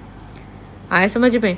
जैसे कि अगर हमारा सन है, ठीक है, सन जो होता है, अगर आप देखोगे सन को जनरली तो बिल्कुल देखा भी नहीं जाता उसकी तरफ, इतनी रोशनी होती है, इतनी ब्राइटनेस होती है ना। लेकिन होता क्या है, जब भी बारिश होने वाली होती है, ऐसा माना जाता है कि जब भी बारिश होने वाली होती है तो ये जो सन होता है ये हमारी इसको थोड़ा सा फेड कर देता है, और एज कम्पेयर टू मून नहीं देखा जाता। मून बहुत ब्राइट लगता है और सन बहुत फीका फीका सा, डल सा लगता है। ऐसा नहीं है कि बिल्कुल ही डल लग रहा है, ग्रे एंड वाइट, नहीं, ब्राइट ही होता है लेकिन कम ब्राइट होता है, स्पेक्ट्रम नहीं रहता। तो इससे हमें पता चल जाता है कि 1-2 दिन में बारिश पड़ने वाली है, ठीक है। ऐसे ही दूसरा इंटरप्रिटेशन होता है सोलर हेलो का। सोलर हेलो का होता है आइडिया ऑफ स्पेक्ट्रम, मतलब हमारे सन का स्पेक्ट्रम होता है, जिसे हम विबग्योर भी बोलते हैं। ये तो विजिबल लाइट का हो गया, है ना, विबग्योर का स्पेक्ट्रम में, ये तो विजिबल लाइट का हो गया। हमारा पूरा इतना बड़ा स्पेक्ट्रम होता है, UV भी आता है, एक्सरे आता है, इंफ्रारेड आता है, तो एक स्पेक्ट्रम होता है, ठीक है। तो अगर हम लोगों को वो स्पेक्ट्रम जो है हम लोग देख सकें, तो हम लोगों को रेनफॉल भी इंडिकेट करता है। अब वो कैसे, फॉर एग्जाम्पल हम लोग देखते हैं कि जैसे अगर हमारा सिरस क्लाउड्स हैं, देखो इसके और इसके दोनों के एक बार आप गूगल कर लीजिएगा, आपको बहुत अच्छे से समझ में आएगा, ठीक है। मैं लगा नहीं सकती, वरना मैं लगा देती, ठीक है, अगर मैं हो सकेगा तो लगा दूंगी, है ना। तो यहाँ पे क्या होता है, हेलो इफेक्ट में क्या होता है, हमारे बहुत थिन क्लाउड्स होते हैं, बहुत थिन क्लाउड्स होते हैं, जिन्हें क्या बोलते हैं, सिरस क्लाउड्स। क्या बोलते हैं, सिरस क्लाउड्स होते हैं। तो जब इनके पीछे से हम लोग सूर्य को देखते हैं, ठीक है, सूर्य को देखते हैं, तो हमें एक हेलो इफेक्ट देखने को मिलता है। हेलो इफेक्ट क्या होता है, एक रिंग देखने को मिलेगी, क्या देखने को मिलेगी, एक ब्राइट रिंग देखने को मिलती है, ठीक है। अब ये जो ब्राइट रिंग देखने को मिलती है, तो इससे हमें क्या पता चलता है कि जो क्लाउड्स हैं, सिरस क्लाउड्स हैं, ये हमारे रेन बियरिंग है, इनके अंदर बारिश की बूंदें भरी पड़ी हैं और ये कभी भी हमारी बारिश करवा सकते हैं। फिर एक आता है हमारा कोरोना फिनोमिना, ये वो वाला कोरोना नहीं है, ठीक है, हाँ, ये हमारा दूसरे तरह का कोरोना है, ठीक है। तो यहाँ पे जो कोरोना फिनोमिना होता है, इसमें क्या होता है कि कभी आपने देखा होगा आसमान में, है ना, आसमान तो देखते ही रहते हैं, तो यहाँ पे क्या होता है, हमारा जैसे सन है, ठीक है। तो यहाँ पे क्या है, बहुत सारे जो है ना छोटे छोटे क्लाउड्स आ जाते हैं, है ना। यहाँ पे मैं इधर से बना देती हूँ। यहाँ पे बहुत सारे ऐसे बहुत छोटे छोटे ऐसे आसपास क्लाउड्स रहते हैं। क्या रहते हैं, आसपास हमारे क्लाउड्स रहते हैं, ठीक है। ये ऐसा लगता है पता नहीं जैसे कि थोड़े थोड़े क्या अलग अलग घूम रहे हैं क्लाउड्स, नहीं, इनके बीच में जो स्पेस रहता है ना, ये जो स्पेस हमारा देखने को हमें मिलता है ये वाला, ठीक है। तो ये इसमें से जब हम लोग देखते हैं सन को तो हमें एक हेलो रिंग देखने को मिलती है, मतलब हम लोगों को अगेन एक रिंग देखने को मिलती है काफ़ी अच्छी खासी। तो उसे ही बोलते हैं कोरोना फिनोमिना, जिसमें जो होता है हमारे क्लाउड्स के बीच में एक तो डिस्टेंस बहुत कम होता है, जिसकी वजह से ये इंडिकेट करता है कि बारिश पड़ने वाली है। एक तो सिरस क्लाउड्स हो गए, ठीक है, उस पर हम लोगों को एक हेलो रिंग देखने को मिल रही थी, और एक होता है हमारा कोरोना फिनोमिना जिसमें हमें एक और हेलो मतलब रिंग ही देखने को मिलती है, ब्राइट रिंग देखने को मिलती है। और यहाँ पे जो होता है हमारे क्लाउड्स के बीच में बहुत कम डिस्टेंस होता है, ठीक है। ये थिन होते हैं सीरियस क्लाउड्स, इनके बीच में डिस्टेंस बहुत कम होता है। आया समझ में, दोनों अलग तरीके के हैं। अगला आता है हमारा cloud and the wind direction. Cloud and the wind direction भी हमें बहुत कुछ बताते हैं। फॉर एग्जांपल हम लोगों को बताया जाता है कि यहाँ पे हम लोग बादल बना लेते हैं, ये हम लोग बादल बना लेते हैं, ठीक है, बादल बना लिए हम लोगों ने, ठीक है, ये बादल बन गए हमारे, ठीक है। अब हम लोग क्या समझ रहे हैं इसमें, पहला है कि अगर हमारा जो है डायरेक्शंस हम लोग समझ लेते हैं पहले, ये नॉर्थ होती है, ये साउथ होती है, ये वेस्ट होता है, ये ईस्ट होता है। तो इसमें क्या बोला गया हम लोगों को कि जो हमारा विंड और क्लाउड में अगर हम पढ़ते हैं तो हम पढ़ते हैं कि जो हमारे अगर क्लाउड साउथ ईस्ट में बन रहे हैं, क्या बन रहे हैं, साउथ ईस्ट डायरेक्शन में बन रहे हैं, ठीक है। तो यहाँ पर जो है साउथ ईस्ट डायरेक्शन में बन रहे हैं, तो हमारा क्या है, ये किसको दिखाता है, क्लाउड्स को अगर हमारे साउथ ईस्ट डायरेक्शन में बन रहे हैं और विंड हमारी साउथ डायरेक्शन से आ रही है, तो ये इंडिकेट करता है हमारे रेनफॉल पड़ने वाली है। मतलब यहाँ पे क्लाउड बन रहे हैं हमारे, ठीक है, साउथ ईस्ट डायरेक्शन में क्लाउड बन रहे हैं। इसको साउथ ईस्ट को समझेंगे कैसे, है ना। तो जैसे आप कंपास लेके खड़े होंगे तो वो नॉर्थ साउथ दिखाता है, ठीक है। तो आप नॉर्थ की डायरेक्शन में अगर आप ऐसे खड़े हैं, पीठ दिखा के साउथ की तरफ, आपने कंपास की तरफ आपने आपको पोजीशन कर लिया, ये नॉर्थ साउथ, तो मतलब कि आपके जैसे आप खड़े हैं तो इस डायरेक्शन में, कुछ इस डायरेक्शन में आपको देखने को मिलेगा।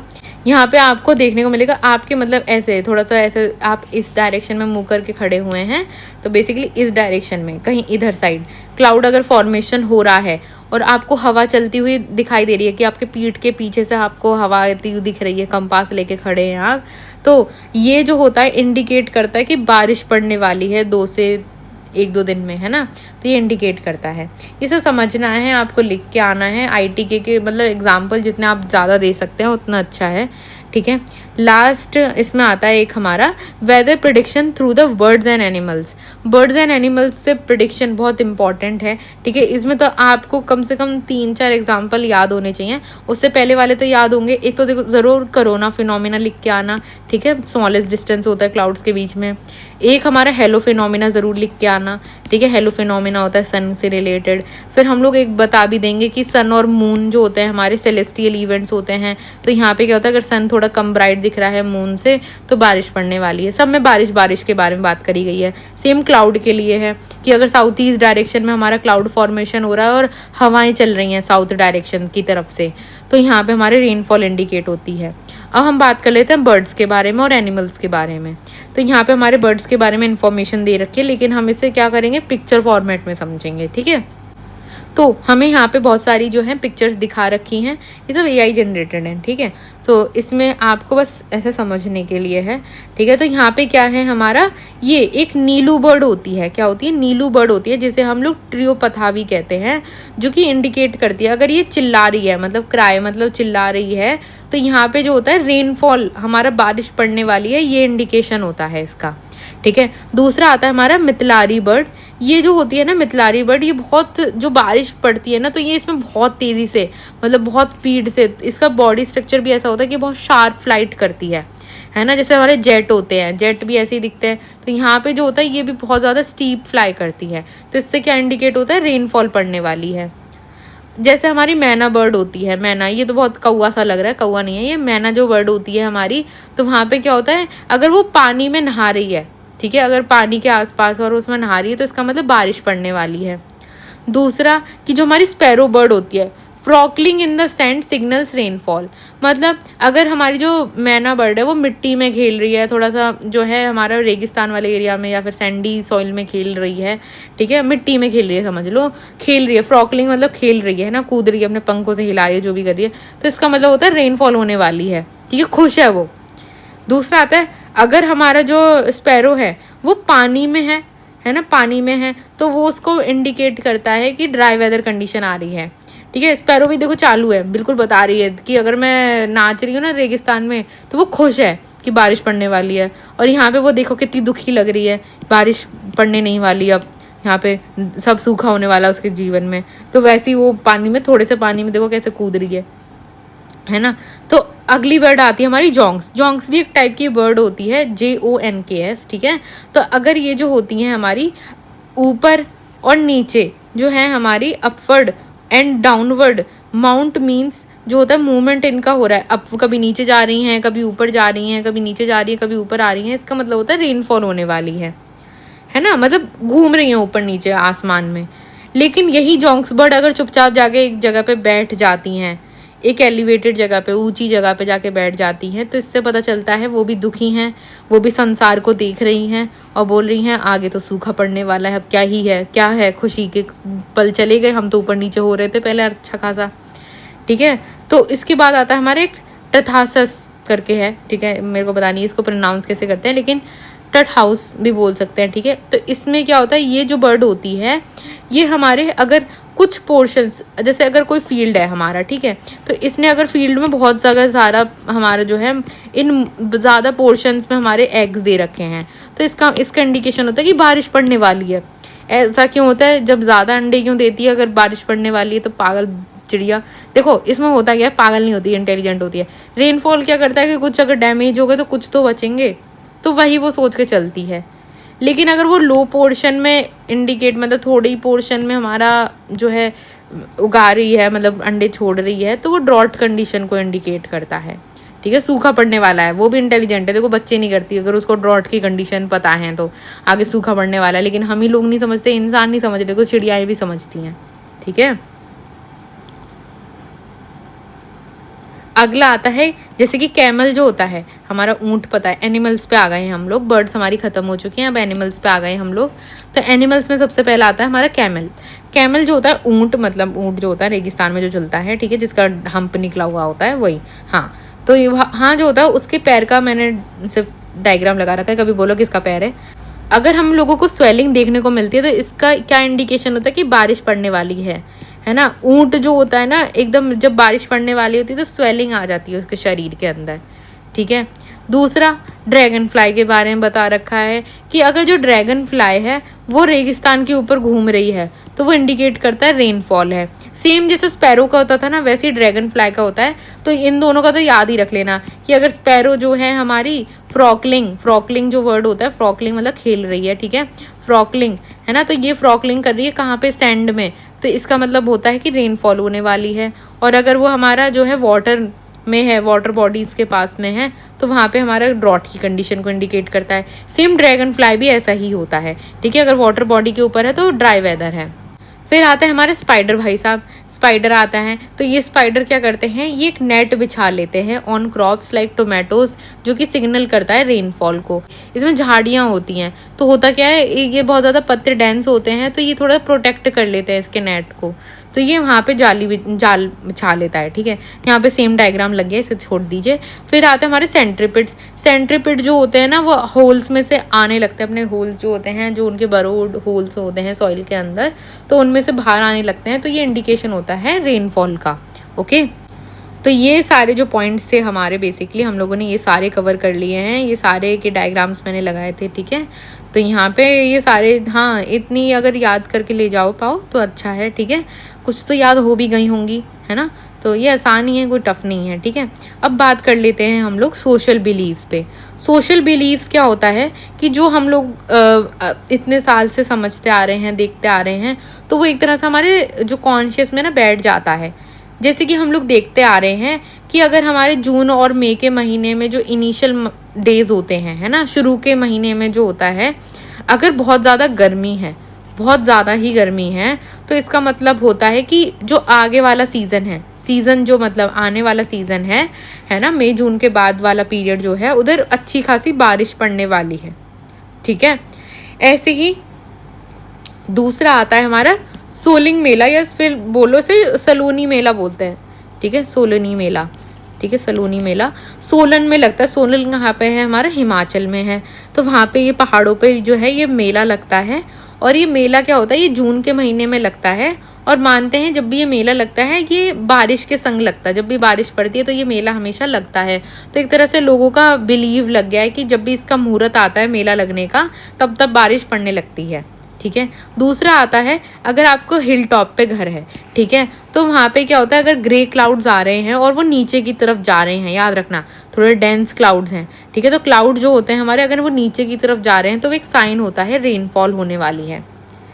ऐसे एक पेड़ होता है हमारा खिफर्ट ट्री करके, है ना, खिफर्ट ट्री जो भी बोलना है, मेरे को नाम नहीं पता। अगर किसी को नाम या प्रोनाउंसिएशन पता हो तो कोई बात नहीं, नाम मतलब आना चाहिए। ठीक है, खिफोर्थ। तो ये क्या होता है, ये जो ट्री होता है अगर ये 4 साल का हो गया, 4 ईयर का हो गया, समझ रहे हो, तो इसका मतलब क्या होता है, indicates good rainfall and a good crop. And poor leaf growth means poor fruit crops and low rainfall. ये जो पेड़ होता है ना ये बहुत सेंसिटिव होता है रेनफॉल एज वेल एज हमारे ड्रॉट कंडीशंस के लिए। तो अगर ये 4 साल का हो गया है, ठीक है, 4 साल का अच्छा खासा हमें पेड़ देखने को मिल रहा है, तो वो एक इंडिकेट करता है कि हमारी एक अच्छी बारिश पड़ी है और अच्छा गुड क्रॉप हमारा होगा। लेकिन अगर इसकी पत्तियां सूखी हो गई हैं, बहुत ज़्यादा सड़ गई हैं, फ्रूट भी आ नहीं रहा, तो एक लो रेनफॉल को हमें इंडिकेट करता है। ठीक है, दूसरा 5वां आता है हमारा चकला बेलन, जो घर में है हमारे किचन यूटेंसिल्स। ठीक है, तो यहाँ पे क्या होता है, बेसिकली चकला बेलन आप लोगों ने देखा होगा। तो होता क्या है, अगर उस पर मॉइस्चर आ जाता है, मॉइस्चर मैंने बताया था वाटर कंटेंट। ठीक है, थोड़ा छू के देखोगे तो गीला गीला लगेगा, है ना, ऐसे नहीं वॉश बेसिन में पड़ा हुआ है फिर छू के देख रहे हो, नहीं, पहले ही बाहर जो है ना छू के देखना। तो अगर उस पर मॉइस्चर है तो वो प्रिडिक्ट करता है कि आने वाले समय में रेनफॉल होने वाली है, बारिश पड़ने वाली है। ऐसे ही हम कुछ अब किसानों की बात कर रहे हैं। ठीक है, तो किसानों के लिए बहुत ज़्यादा देखा गया है कि वो बहुत ज़्यादा तंबाकू वगैरह खाते हैं, जो कि बहुत गलत चीज़ होती है, लेकिन क्या करें अब। ठीक है, तो यहाँ पे क्या होता है, जो टोबैको बैग्स होते हैं, है ना, तो वो पैकेट जब फाड़ते हैं तो उनके अंदर मॉइस्चर निकलता है। तो मॉइस्चर जो होता है वो लोग समझ जाते हैं बारिश पड़ने वाली है। तो एक तंबाकू खाते खाते वो घाट पे बैठ के यूँ बोलते हैं अब तो बारिश पड़ने वाली है, कुछ तो करना पड़ेगा खेत में। ठीक है, तो ऐसे हमारे ही बिलीव्स हैं। ठीक है, ऐसे हमारे बिलीव्स हैं, इनका कोई सबूत नहीं है हमारे पास। ठीक है, फिर आते हैं हमारे फोकलेयर, जो मतलब हमारे कहानियों में बताए गए हैं कि अगर ऐसा होता है तो ऐसा होता है। ठीक है, तो ये फोकलेयर में आ जाते हैं, जैसे कि हमारे कॉन्टिन्यूस ईस्टवर्ड विंड। तो ये ईस्टवर्ड विंड क्या होती हैं हमें पता है, हमारा जो मैप है मैं वापस से बना देती हूँ, नॉर्थ साउथ वेस्ट ईस्ट, है ना। तो मेरी जो विंड आ रही हैं, विंड जो आ रही हैं, अगर वो मेरी ईस्ट साइड से आ रही हैं, ठीक है, मेरी ईस्ट साइड से आ रही हैं, मैं अगेन वहाँ पे खड़ी हूँ और मुझे ऐसे साइड से अपने लेफ्ट राइट, तो मतलब मुझे मेरे राइट से हवा लग रही है बहुत ज़्यादा तेज़ पे, कंपास लेके खड़ी हूँ नॉर्थ की डायरेक्शन में। तो अगर मुझे बहुत तेज़ हवा लग रही है ईस्ट की डायरेक्शन से, तो एक तरह से रेनी सीजन आने वाला है। ठीक है, ऐसे ही दूसरा आता है ड्यू। ड्यू मतलब कि ड्रॉपलेट्स होते हैं, तो वो भी रेन को ही इंडिकेट करते हैं। Hot days with dew nights and cloudy days with clear nights, है ना। तो ये क्या होता है, मतलब मीन्स नो रेनफॉल और पॉसिबल शॉर्टेज, मतलब कि हमारे दिन गर्म हो और रात में ओस पड़े, थोड़ा मॉइस्चर हो, ये होता है नो रेनफॉल की कंडीशंस, मतलब बारिश नहीं पड़ने वाली है, बहुत बेकार होने वाला है। मतलब रात में मॉइस्चर है, रात में भी नहीं सो पा रहे, चिपचिपा लग रहा है, दिन में इतनी गर्मी है, गुस्सा आ रहा है, तो नो रेनफॉल की कंडीशंस है। या फिर हमारा क्लाउडी डेज हों और विद क्लियर नाइट्स, है ना, तो ये भी पॉसिबल शॉर्टेज को इंडिकेट करता है। ठीक है, तो जैसे बादल हैं, ठीक है, बादल दिख रहे हैं और रात में बादल हट जाते हैं, तो वो भी एक शॉर्टेज का इंडिकेशन होता है कि बारिश कुछ नहीं पड़ने वाली, ये बादल बस दिखाने के आ रहे हैं। ठीक है, दूसरा अगला आता है हमारा water in the water bodies increases. ठीक है, तो ये एक साइन होता है रेनफॉल का, मतलब जो बारिश पानी आने से पहले, रेनफॉल आने से पहले ही वाटर बॉडीज में पानी इंक्रीज हो जाता है, तो एक फोकलेयर में माना गया है ऐसा। अगला आता है rainbows in the direction of Bengal evening और नेक्स्ट मॉर्निंग। ठीक है। बंगाल हमारा जो है हमारे इधर डायरेक्शन में पड़ेगा, तो यहाँ पे क्या हुआ कि जब बंगाल की तरफ हमारा जो है रेनबो निकले, है ना, इस तरफ हमारा रेनबो निकले, तो हमारा प्रिडिक्शन होता है कि रेनफॉल होने वाली है। ठीक है, आया समझ में। उसके बाद आता है हमारा रेन ऑन सैटरडे। तो अगर रेन होती है सैटरडे पे, अभी ये तो बिल्कुल ही कहानी वाली बात हो गई, अगर सैटरडे पे रेन होती है तो हमारा जो है सैटरडे पे अगर थोड़ी बहुत बारिश पड़ी है तो अच्छी खासी बारिश हमारी संडे और मंडे को भी पड़ने वाली है। ठीक है, तो हम लोग बात कर लेते हैं हम क्रॉप वेदर कैलेंडर में। क्रॉप वेदर कैलेंडर क्या होता है, हमारा एक पिक्टोरियल रिप्रेजेंटेशन है, एक पिक्चर फॉर्म में डिटेल रिप्रेजेंटेशन होता है किस किस चीज़ों का। हमारा क्रॉप वेदर रिक्वायरमेंट्स क्या क्या हैं डिफरेंट स्टेजेस ऑफ ग्रोथ पे, फ्रॉम सोइंग टू मैच्योरिटी। अब इसमें क्या होता है, हम लोगों को सोइंग से लेके मैच्योरिटी तक सारा डेटा दिया जाता है, सारे ग्रोथ स्टेजेस दिए जाते हैं, और साथ में क्या दिया जाता है, हमें कुछ कुछ टेम्परेचर, जो हमारे टेम्परेचर होने वाले हैं, फेवरेबल कंडीशंस होने वाली हैं, फिनोलॉजिकल स्टेजेस जो हैं, और अगर कोई वार्निंग है तो वो भी इशू कराई जाती है पर्टिकुलर एरियाज़ में। तो यहाँ पे क्या है, एक पिक्टोरियल फॉर्म ऑफ रिप्रेजेंटेशन है जिसमें हमें डिटेल इन्फॉर्मेशन दे रखी है, एक क्रॉप की रिक्वायरमेंट क्या है ना, डिफरेंट डिफरेंट ग्रोथ स्टेजेस दे रखे हैं सोइंग से लेके मैच्योरिटी तक। और अगर हम उसे एक बार में देखें तो अगर हम लोग देख रहे हैं तो हम लोगों को अगर कोई वार्निंग है किसी पर्टिकुलर एरिया में तो उस क्रॉप वेदर कैलेंडर में मिल जाती हैं।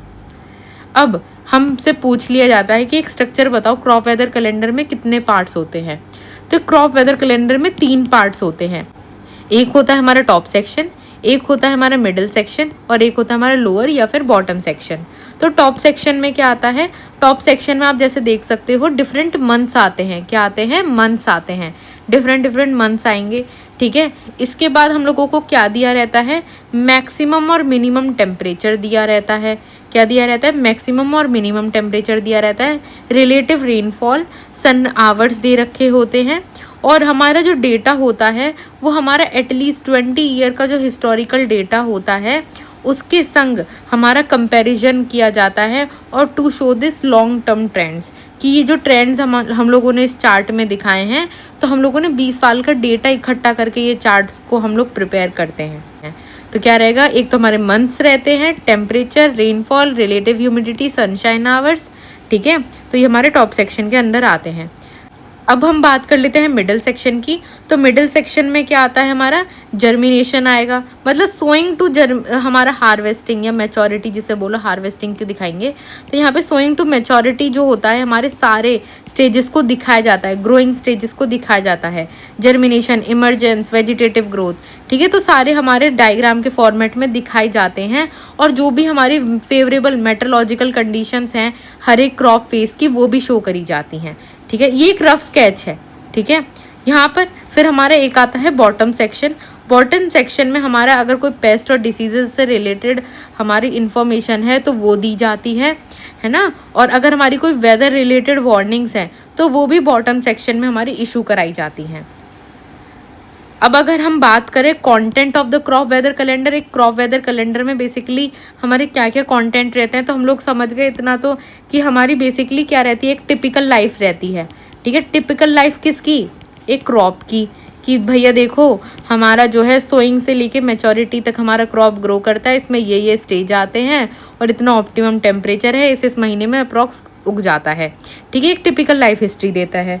ग्रोथ स्टेजेस दिखाता है हमारा, जैसे सोइंग हो गया, फिर हमारे जर्मिनेशन, फिर हमारे टिलरिंग, बूटिंग, ये सब हमारे सारे स्टेजेस हमारे को दिखाता है मैच्योरिटी तक। फिर quarterly average rainfall for a region, मतलब अगर जो भी हमारे वार्निंग्स हैं, रेनफॉल पैटर्न्स, मैंने बोला था रेनफॉल, टेम्परेचर, ये सारे जो चीज़ें होती हैं ये सब दिखाता है हमारा, है ना। कॉमन वेदर पैटर्न कैसा रहेगा उस क्रॉप सीजन में वो सब दिखा देता है, और मेट्रोलॉजिकल कंडीशंस कैसी रहती हैं, वही हमारे टेम्परेचर वगैरह वो सब हमारा इस क्रॉप वेदर कैलेंडर के अंदर बेसिकली होता है। तो अगर कंटेंट पूछ लें या फिर वैसे पूछ लें तो जो आप लोग टॉप, मिडल और बॉटम सेक्शन में लिखें वैसे ही कुछ कुछ बना के content of crop weather calendar में भी लिख सकते हैं। अगर आपसे यूज़ पूछ लिया कि यूज़ बताइए, तो पहला तो यूज़ रहता है हमारा क्रॉप प्लानिंग और प्रिपरेशन में।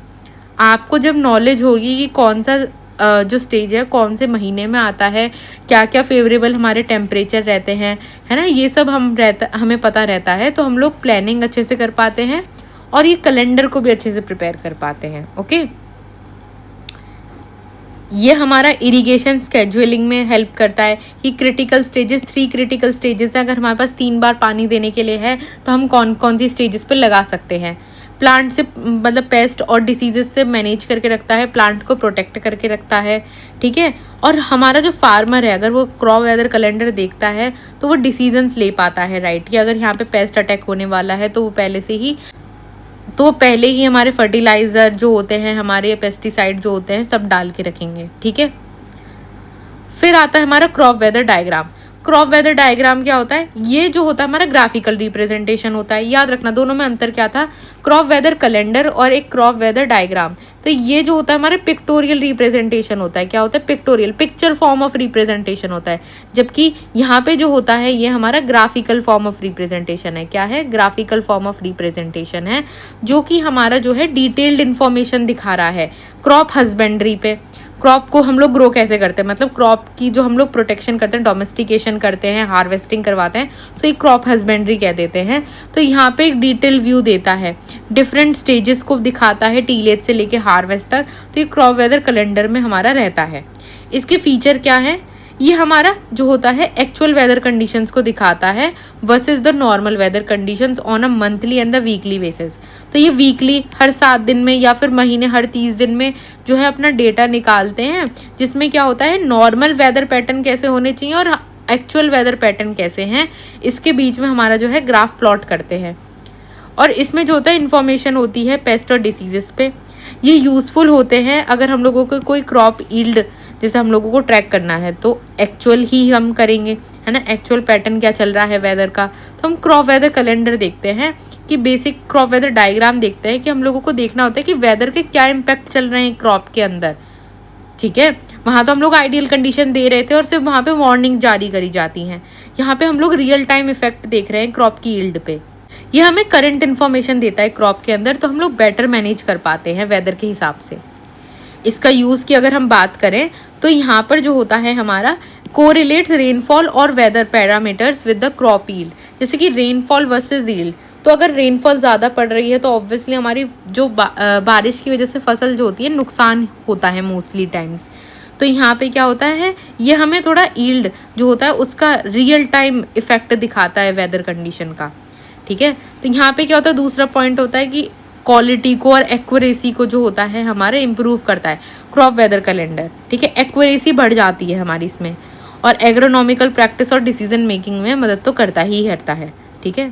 अब नेक्स्ट टॉपिक आता है हमारा रिमोट सेंसिंग। मैंने बोला था रिमोट सेंसिंग इंपॉर्टेंट होता है। जब हम टेक्निक्स में पढ़ रहे थे तो रेडार जब पढ़ रहे थे तो हम लोगों ने बोला था, मैंने बोला था मतलब कि रिमोट सेंसिंग भी पढ़ना इंपॉर्टेंट है क्योंकि पूछ लिया जाता है।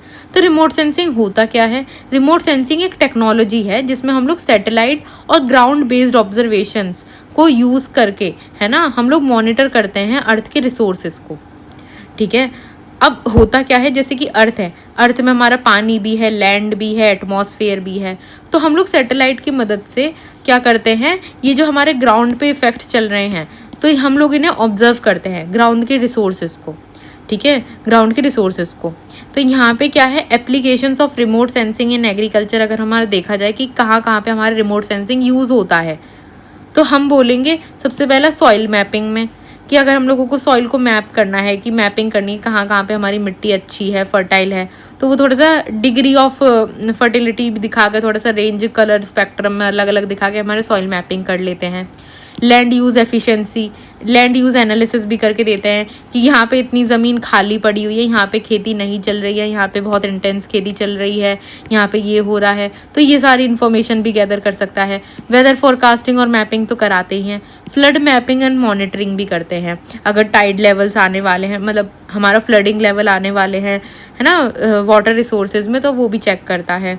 क्रॉप कवरेज एस्टिमेशन, कि एक लैंड एरिया में कितना जो हमारा एरिया है क्रॉप कवर्ड है, ठीक है। क्रॉप हेल्थ एनालिसिस भी होता है एक हमारा, जो हमारा स्पेक्ट्रम बता देता है कि क्रॉप की हेल्थ। तो ये क्या होता है ना, क्रॉप हेल्थ ऐसे बताता है कि हमारा जो कलर होता है ना, कलर हमें बहुत कुछ बताता है एक प्लांट का, तो वो उस बेसिस पे जज करता है। इवन हमारा कई और टेक्निक्स भी इसके अंदर आ जाती हैं। तो ये एक तरह से हमारा क्रॉप हेल्थ एनालिसिस में हेल्प करता है रिमोट सेंसिंग। रोल की बात करें रिमोट सेंसिंग में, हम लोग एग्रोमेट्रोलॉजी में अगर बात करें, क्योंकि हम लोग एग्रोमेट्रोलॉजी का ही एक एक्सटेंडेड वर्जन पढ़ते हैं सिस्टम साइमुलेशन और एग्रो एडवाइजरी में, है ना। तो इसमें क्या होता है, बेसिकली हम लोग एस्टिमेट करते हैं कि सरफेस का टेम्परेचर क्या है, अर्थ की सरफेस का टेम्परेचर क्या चल रहा है, वो भी हम लोग रिमोट सेंसिंग से मेजर कर सकते हैं। दूसरा, हम लोग सोलार रेडिएशन, जो हमारे सन से रेडिएशंस आते हैं, UVA, UVB, UVC, तो इनको भी मेजर किया जाता है। रेनफॉल एस्टिमेशन करी जाती है कि कितनी बारिश पड़ी है। तो हमारे सॉइल के अंदर जो पानी का कंटेंट होता है, इसको भी मेजर करा जाता है ना। एस्टिमेटिंग द क्रॉप यील्ड, कितनी हमारी यील्ड हुई है ना। दूसरा हमारा monitoring the paste and diseases, कोई डिसीजेस लग रही है या फिर पेस्ट लग रहा है, तो वो सब हमारा रिमोट सेंसिंग करवाता है। जब हम लोग रिमोट सेंसिंग का डेटा जो है या फिर रिमोट सेंसिंग को कंबाइन कर लेते हैं क्रॉप साइमुलेशन मॉडल से, तो ये हमारा एक्यूरेट फोरकास्टिंग में हेल्प करता है, क्रॉप यील्ड के बारे में एनालिसिस करके देता है कि हमारे एग्रो क्लाइमेटिक इंडिकेटर्स जो भी है, हमारे टेम्परेचर, रेनफॉल, इनका एनालिसिस करता है और हमें बेटर क्रॉप के बारे में बताता है, क्रॉप कवरेज एरिया बताता है। ये सारी इन्फॉर्मेशन हमारा रिमोट सेंसिंग देता है। ये एनहेंस करता है, जो हम लोग एग्रो एडवाइजरी आगे देखेंगे कि बुलेटिन हमारी जारी होती है, तो उसमें जो इतनी अच्छी इन्फॉर्मेशन हमें मिलती है, इतनी प्रिसाइज इन्फॉर्मेशन मिलती है, वो रिमोट सेंसिंग की वजह से ही मिल पाती है, इवन वेदर फोरकास्टिंग में भी। तो use in agro advisory preparation का जो ये एक्सटेंडेड फॉर्म है, मैंने बोला था यहाँ पर बुलेटिन में यूज़ होता है, तो इसी को थोड़ा एक्सटेंड कर दिया है यहाँ पे इस पॉइंट में कि हमें टाइमली और प्रिसाइज इन्फॉर्मेशन देता है ताकि हम लोग क्रॉप को अच्छी तरह मैनेज कर पाए। मैंने बोला था कि सिस्टम होता क्या है, सिस्टम होता था हमारा कि जब हम लोग कंपोनेंट्स को एक तरह फंक्शनल करें टुगेदर ताकि हमारा कॉमन गोल अचीव हो, तो उसे ही सिस्टम कहते हैं। तो अब हम लोगों ने सिस्टम सारा पढ़ लिया है कि मॉडल्स पढ़ लिए हैं, वगैरह पढ़ लिया। हमारा कॉमन गोल क्या है कि हम लोग एडवाइस कर पाएँ फार्मर्स को, तो ताकि वो जो है मैनेजमेंट प्रैक्टिसेस को अपनी सुधार पाएँ और उससे क्या होगा, अल्टीमेटली उन्हें ही बेनिफिट मिलेगा। ठीक है, हेल्प्स करता है एग्रो एडवाइजरी बुलेटिन जारी करने में, प्रिपेयर करने में, फोरकास्ट करने में, और करंट क्रॉप का स्टेटस क्या चल रहा है वो भी उसमें बताते हैं। अब हमारा आता है क्रॉप एडवाइजरी बुलेटिन। तो ये क्रॉप एडवाइजरी बुलेटिन एक तरह से गाइडेंस सिस्टम है, किसके लिए, फार्मर्स के लिए, जिसकी मदद से क्या करते हैं फार्मर्स, हमारे फार्मिंग डिसीजंस लेते हैं। उनको पता चल जाता है उसे पढ़ के कि वेदर जो है, जो भी हमारी कंडीशन चल रही है वेदर के अंदर, वो बहुत ज़्यादा फ्लक्चुएट कर रही हैं, चेंज हो रही हैं। तो उसके बेसिस पे वो क्या करते हैं, डिसीजन लेते हैं। क्या करते हैं, डिसीजन लेते हैं। तो ये जो होता है फार्मर को एक तरह से हेल्प करता है ना। अब ऐसा नहीं है कि सिर्फ हम लोगों ने पढ़ लिया है ना, पढ़ने से बुलेटिन करोगे क्या, है ना, पढ़ने से करोगे क्या, डिसीजंस लेने हैं।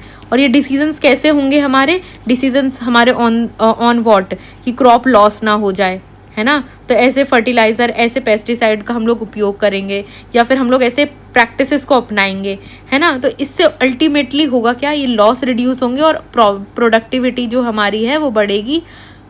इसकी वजह से क्या होगा, हमारा प्रॉफिट बढ़ेगा, है ना। तो ये हमारा अल्टीमेट गोल होता है क्रॉप एडवाइजरी बुलेटिन का, कि वो एक तरह से गाइडेंस होती है, provide guidance to the farmers to make a farm decision, better farm decision according to the changing weather conditions. Okay, तो हमारा पर्पस क्या होता है, तो इन रिकमेंडेशन जो भी हमारी गाइडेंस उस बुलेटिन के अंदर हैं, तो उसके बेसिस पे एग्रोनॉमिकल प्रैक्टिसेस को हम फार्मर्स की सुधार पाएँ, कि वो कुछ अलग करें जो वो करते आ रहे हैं। उन्हें पता है कि अगर बारिश पड़ने वाली है तो वो कुछ नहीं करने वाले थे पहले, लेकिन अगर हम लोगों ने बुलेटिन में उनको बता दिया, देखो बहुत आपको नुकसान हो जाएगा, ये हो जाएगा, तो वो एग्रोनॉमिकल प्रैक्टिसेस को अपनी चेंज करेंगे, थोड़ा सा कुछ अलग करेंगे।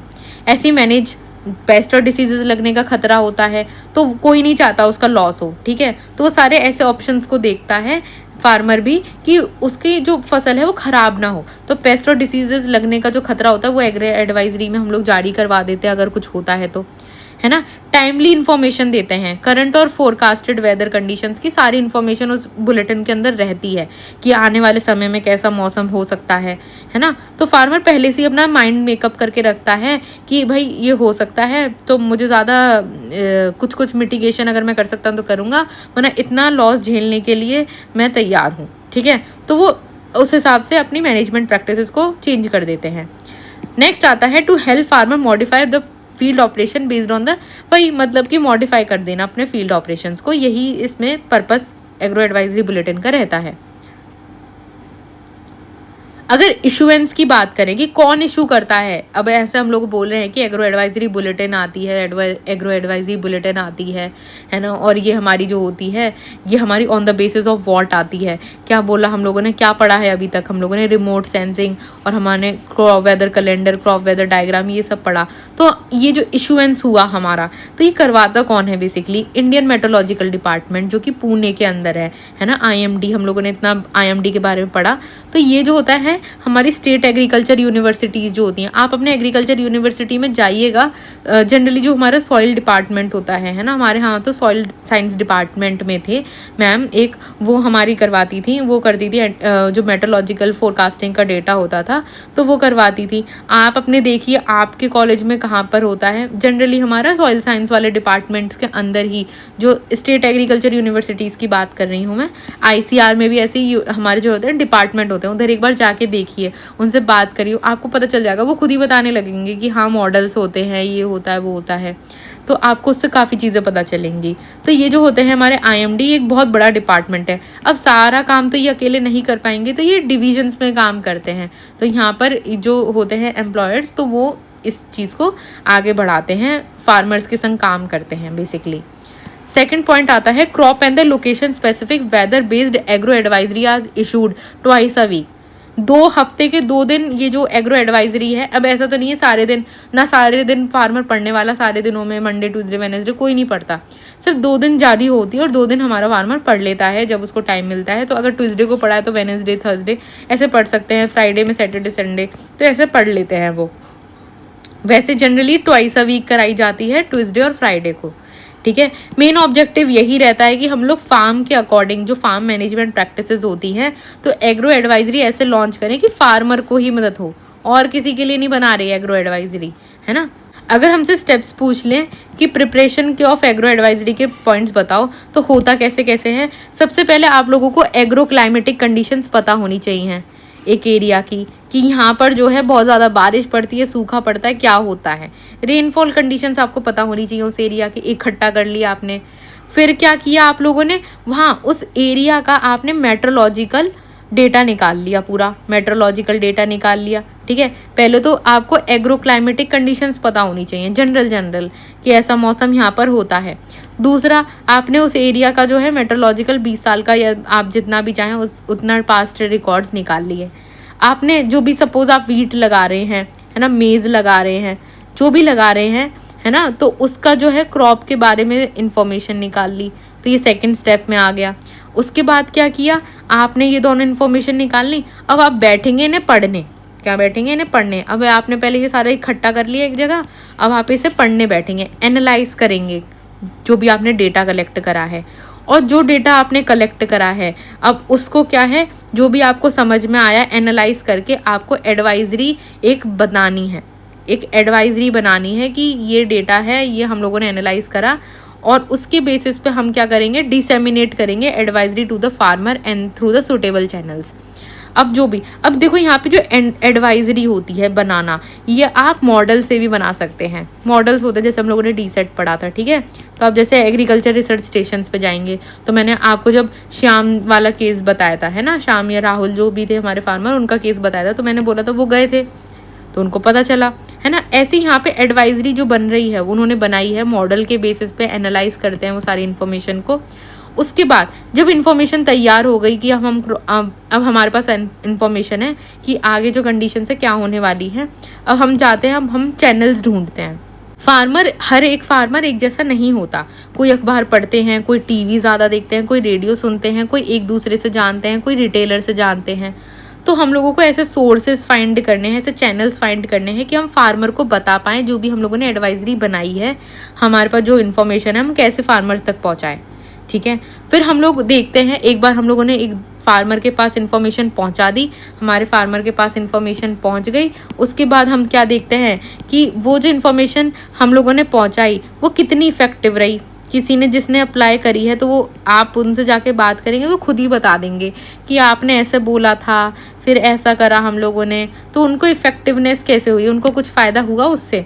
और फिर इवेलुएट करना है कि अगर आपकी एग्रो एडवाइजरी गलत थी, आप बोली आए कि पानी आने बारिश पड़ेगी, फार्मर जो है प्रोटेक्ट करने के लिए जो अपना फर्टिलाइज़र वगैरह नहीं डाला या जो भी नहीं डाला, अब बारिश जो है नहीं पड़ी, है ना, आपने बोला था बारिश पड़ेगी और बारिश पड़ी नहीं और फर्टिलाइज़र उन्होंने डाला नहीं, तो वो आपको फिर है ना क्या करेंगे, गाली देंगे कि भाई क्या बता गया, पता नहीं फोरकास्टिंग कुछ भी नहीं है, बेकार है सब, जो कि गलत चीज़ है ना, हो जाता है advisory, it is not a accurate form. लेकिन वही है, जितना आप बार बार इस गलती को करेंगे तो उतना रिलायबिलिटी कम हो जाती है।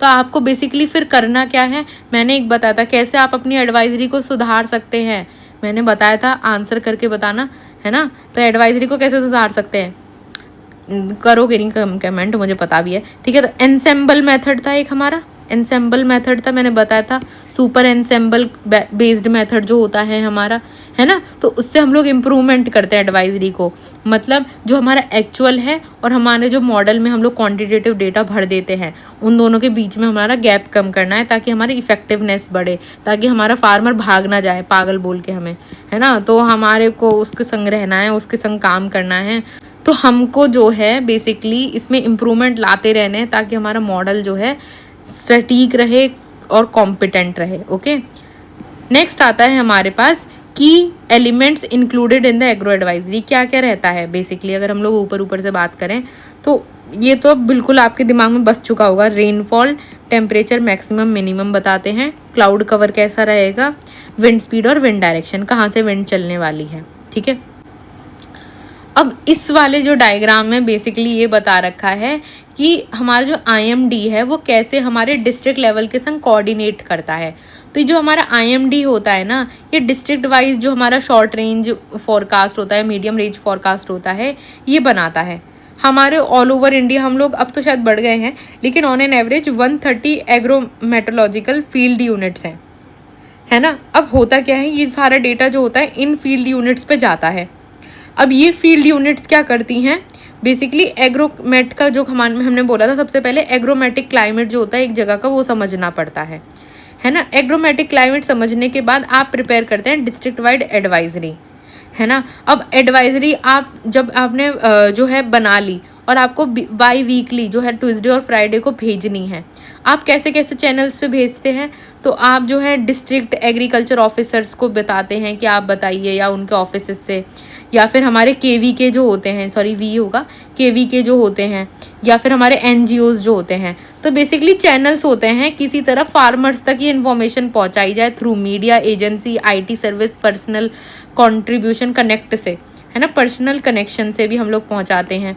तो इससे होता क्या है, हम लोग डिस्ट्रिक्ट वाइज जो एडवाइजरी हम लोगों ने खुद बनाई, हम लोगों ने जो इतनी मेहनत करी, अब बना के क्या अपने पास रख लोगे, नहीं ना, फार्मर को देना पड़ेगा।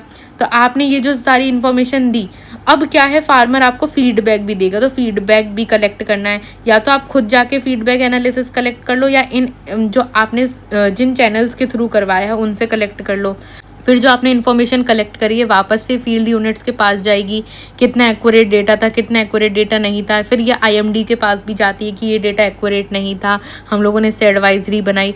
तो ये एक इंटरकनेक्टेड एक फ्लो चार्ट है जिसे हमारा जो है इंडियन मेट्रोलॉजिकल डिपार्टमेंट फॉलो करता है, ठीक है, इंडियन, ठीक है। सो ये जो था हमारा पूरा टॉपिक, हमारा बेसिकली सिस्टम साइमुलेशन का कवर हो चुका है, हाँ हो चुका है फाइनली, ठीक है। तो वन शॉट में मैंने पूरा कवर करने की कोशिश करी है और I tried my best to explain you all these concept in the very simple way I can.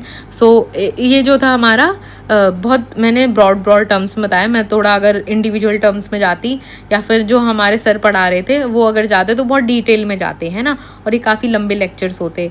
Future में हम लोग देखेंगे, अगर हम लोगों को बनाना होगा तो हम डिटेल लेक्चर्स भी बनाएंगे, ठीक है। अभी मेरे को लग रहा है 2 शॉर्ट्स में काम हो जाएगा, मेनली यही क्वेश्चंस आते हैं।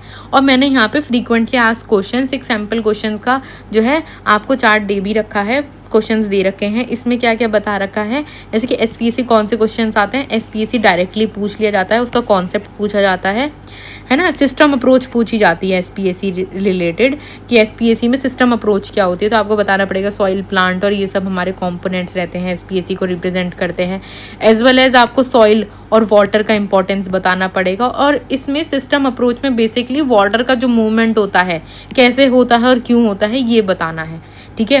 रोल पूछ लिया जाता है कि एसपीएससी का क्या रोल है एग्रोमेट्रोलॉजी में और क्रॉप प्रोडक्शन में। तो मैंने रोल बहुत सारे बताए थे, 5-6 पॉइंट बताए थे, वो कवर करने हैं, है ना। फैक्टर्स पूछ लिए जाते हैं, कौन कौन से फैक्टर्स हैं, है ना। कभी कभी ये सारे फैक्ट एक ही क्वेश्चन में पूछ लिया जाता है, सब मिक्स करके, तो उसके लिए भी रेडी रहना। ये सारा एक ही में भर देते हैं, तो एक प्रॉपर आंसर आपका रहना चाहिए, ठीक है। वेदर फोरकास्टिंग में क्या पूछ लिया जाता है कि वेदर फोरकास्टिंग क्या होता है, उसके इंपॉर्टेंस क्या होते हैं। तो ऑलरेडी बता दिया है कि प्रिडिक्शन होता है फ्यूचर वेदर कंडीशंस का। इंपॉर्टेंस क्या बताओगे, इंपॉर्टेंस तो आप खुद ही भी बता सकते हो कि अगर पता होगा फार्मर को तो हमारा जो है क्रॉप प्रोटेक्ट हो जाएगा, पेस्ट एंड डिसीज मैनेजमेंट। अब ये 5-6 पॉइंट तो आप खुद भी दिमाग से बना के लिख सकते हैं, राइट। बस आपको डेफिनेशन पता होनी चाहिए, ठीक है, मेन पॉइंट्स। सेकंड हमारा आता है कि डिफरेंट टाइप्स। ये बहुत ज़्यादा क्वेश्चन, देखो वेदर फोरकास्टिंग से सबसे ज़्यादा यहाँ से ही क्वेश्चन पूछे जाते हैं। जो मैंने यहाँ पे क्वेश्चन लिखे हैं ना, सबसे मैक्सिमम टाइम ये डायरेक्ट क्वेश्चंस आते हैं, ठीक है। आपसे पूछ लिया जाता है व्हाट इज़ वेदर फोरकास्टिंग, ठीक है, types of weather forecasting and methods and techniques used in the weather forecasting, या मेथड्स एंड टूल्स। तो ये एक कंबाइंड क्वेश्चन बन जाता है। जनरली इन दोनों का कंबाइंड बना लेंगे या फिर इसका और इसका बना लेंगे, तो एक क्वेश्चन ऐसा आता है, ठीक है। इसमें हम लोग नाउकास्ट, लॉन्ग रेंज और एक सीजनल भी आता है, वो सब आपको एक्सप्लेन करने हैं। मैंने शॉर्ट में दे रखा है, उसको थोड़ा आप लंबा लंबा करके लिख दीजिएगा, ठीक है। वो उतना ही सफिशिएंट है, उससे ज़्यादा लिखना भी नहीं होता। 7th आता है मेथड्स एंड टूल्स। फिर मैंने बताया था पायलट बलून और रेडियो सोंडे, ये सब वाले मेथड्स जो होते हैं ये लिखने होंगे, है ना। फिर टेक्निक्स में भी मैंने बताया था टेक्निक्स क्या होती हैं, वो टूल्स होते थे, याद रखना। रेडियो, पायलट बलून, है ना, क्रॉप वेदर कैलेंडर, वो टूल्स होते थे। लेकिन जब हम लोग टेक्निक्स पे जाते हैं तो ये सारे मेथड्स आ जाते हैं, statistical, synoptical, remote sensing, okay. What do you mean by value added, तो वैल्यू एडिशन का मैंने बताया था। वैल्यू एडिशन मतलब वैल्यू ऐड करना हमारे एक फोरकास्ट के अंदर, तो हम लोग कैसे कैसे करते हैं और फार्मर के लिए वो कैसे यूज़फुल रहता है। आईटी के भी बहुत अच्छे से बताया, एटलीस्ट उसमें 5-6 एग्जाम्पल जो हैं बर्ड्स और एनिमल्स के ही रट जाना। फिर फोकलेयर के एग्जाम्पल, सलूनी, मेला और ये सब वगैरह वगैरह रट लेना, है ना। और बिलीव्स भी आप रट सकते हो। आप पिक्चर फॉर्मेट में ही देख के जाना, पिक्चर जितना ऐसे अपने दिमाग में लगा लोगे तो उतना बना बना के लिख दोगे, है ना। तो यहाँ पे रिलायबल कितना है आईटी के, है ना। उसके बाद हमारा agro climatic tools and application. Crop weather calendar, crop weather diagram बहुत बार पूछा जाता है। अंतर दोनों में यही है कि पिक्टोरियल होता है और एक जो होता है हमारा क्या रहता है, ग्राफिकल रहता है। क्या रहता है, ग्राफिकल रहता है। कैलेंडर का फिर हम लोगों को यूजेस बताना है कि वो 3 पार्ट्स में डिवाइडेड होता है। उसका बहुत बार पूछा जाता है कि कॉम्पोनेंट्स बताओ, तो कॉम्पोनेंट्स में यही बताना है कि टॉप हमारा मिडल होता है, बॉटम होता है, फिर इसकी एप्लीकेशंस क्या हैं। फिर हमारा क्रॉप वेदर डायग्राम में ग्राफिकल रिप्रेजेंटेशन होता है और वो कंस्ट्रक्ट कैसे किया जाता है। मतलब हम लोग नॉर्मल पैटर्न्स को लगा लेते हैं और फिर एक्चुअल क्या चल रहा है, और से इंटरप्रिटेट क्या करते हैं। इंटरप्रिटेट बेसिकली यही करते हैं कि हमारा नॉर्मल और एक्चुअल में अंतर क्या है, और फिर उस हिसाब से हम लोग करंट डेटा को जो है यूज़ करके बेटर हम लोग बता पाते हैं। रिमोट सेंसिंग हम लोग बताएंगे कि हम लोग पल्स भेजते हैं, ईएम पल्स होती है हमारी, इलेक्ट्रोमैग्नेटिक पल्स। ईएम पल्स को पूरा लिख देना आंसर लंबा करने के लिए। ईएम पल्स मतलब इलेक्ट्रोमैग्नेटिक पल्स होती हैं जो कि हम लोग सेंड करते हैं सैटेलाइट पे, और सैटेलाइट डिफ्लेक्ट करता है जो कि ग्राउंड ऑब्जर्वेशंस को ऑब्जर्व करने के लिए। ग्राउंड रिसोर्सेज हमारे जैसे कि लैंड, वाटर, एटमॉस्फेयर, इन सबको सेंस करता है।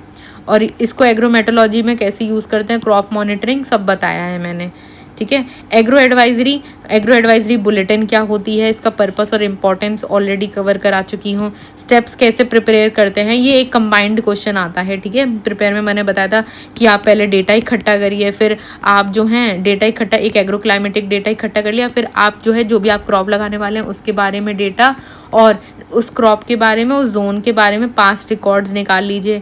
फिर उसको बैठ के क्या करिए, एनालाइज करिए with the help of model.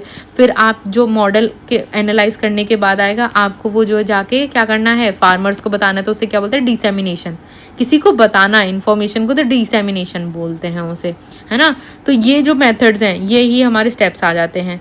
फिर हमारे कुछ एडिशनल क्वेश्चन हैं जो कि हमारे इनमें कवर नहीं कराए गए हैं, और ना ही ये बहुत कम पूछे जाते हैं।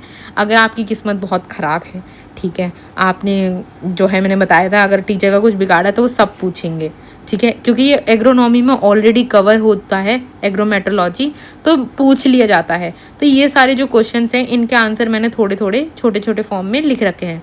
तो अगर वाइवा होता है या कुछ होता है तो इनको भी थोड़ा थोड़ा पढ़ जाना, है ना, क्योंकि इनसे क्वेश्चंस आ जाते हैं। फिर हम देखते हैं एक दूसरे की नोटबुक और देखते हैं आउट ऑफ सिलेबस है तो यहाँ पे माइक्रो क्लाइमेट क्या होता है, एक स्मॉल एरिया के लिए, स्पेसिफिक एरिया के लिए देखते हैं, है ना। यहाँ पे हमारे कई दे रखे हैं। एग्रो क्लाइमेटिक जोन्स कितने हैं इंडिया में? 15 जोन्स हैं, ठीक है, याद रखना, इंपॉर्टेंट है। उसके बाद ये सारे क्वेश्चन जो हैं थोड़े थोड़े देख जाना। ग्रोथ डिग्री डेज इंपॉर्टेंट है, हमारा पूछ लिया जाता है 1 मार्क में भी। ग्रोथ डिग्री डेज होता है बेसिकली, इसमें हमारा जो मैक्सिमम टेम्परेचर है और हमारा जो मिनिमम टेम्परेचर है उसको पहले तो 2 से डिवाइड कर देते हैं और बेस टेम्परेचर हमारा जो होता है उससे सब्सट्रैक्ट कर देते हैं, ठीक है। ये हमें बेसिकली बताता है कि हमारी हीट कितनी एक्यूमुलेट हो रही है प्लांट के अंदर। जैसे हमारा प्लांट है उस पर सोलर रेडिएशंस आते हैं तो हीट कितनी एक्यूमुलेट हो रही है वो हमें ग्रोथ डिग्री डेज बताता है। इससे हम लोग प्रिडिक्ट कर पाते हैं कि हमारी फ्लावरिंग मैच्योरिटी पे क्या कितना इम्पैक्ट आएगा। तो इससे हम लोग फार्म ऑपरेशंस को शेड्यूल कर पाते हैं, फिनोलॉजिकल क्रॉप को, है ना। फ्लावरिंग, फिनोलॉजिकल मतलब फ्लावरिंग और मैच्योरिटी, ठीक है। फिर ये इंपॉर्टेंट फुल फॉर्म्स हैं, सबसे ज़्यादा इंपॉर्टेंट इनमें कौन कौन सी हैं हमारी, मैं बना देती हूँ। IMD इंपॉर्टेंट है, ठीक है, IMD इंपॉर्टेंट है। इंडियन मेट्रोलॉजिकल डिपार्टमेंट कहाँ पर है हमारा? न्यू दिल्ली में है या न्यू दिल्ली, जो भी बोलना चाहते हो। NCMRW ये क्या है हमारा? National centre for medium range forecast. क्या है हमारा? National centre for medium range forecast है। ये हमारा नोएडा के अंदर है जो कि यूपी में आता है, ठीक है। फिर आता है हमारा ECMWF, ये है हमारा European centre for the medium range forecast. ये हमारा रीडिंग एक जगह है यूनाइटेड किंगडम्स में, तो वहाँ पर है यूके के अंदर। फिर हमारा इसरो तो हमें पता ही है, बेंगलुरु में है, कर्नाटका के अंदर, ठीक है। IRI भी हमें पता है, न्यू दिल्ली, ठीक है। काउंसिल होता है यहाँ पे, काउंसिल वर्ड याद रखना, कुछ लोग सेंटर लिख देते हैं, ठीक है। मॉसडॉक क्या है हमारा? ये इतना इंपॉर्टेंट नहीं है, मैं आपको सही बताऊँ तो इतना इंपॉर्टेंट नहीं है, लेकिन फिर भी याद रहेगा तो मैं एक बार आपको बस सुना देती हूँ, सुन लो।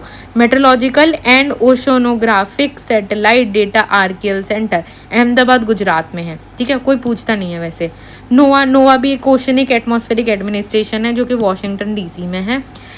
WMO इम्पॉर्टेंट है, वर्ल्ड मेट्रोलॉजिकल ऑर्गेनाइजेशन, ये जिनीविया में है, स्विट्जरलैंड के अंदर आता है, जिनीविया में, ठीक है। तो WMO है। क्रॉप साइमुलेशन में क्या आते हैं हमारे? DSET इंपॉर्टेंट है। DSET का फुल फॉर्म क्या होता है हमारा? DSET का फुल फॉर्म आता है हमारा डिसीजन सपोर्ट सिस्टम। क्या है? Decision support system.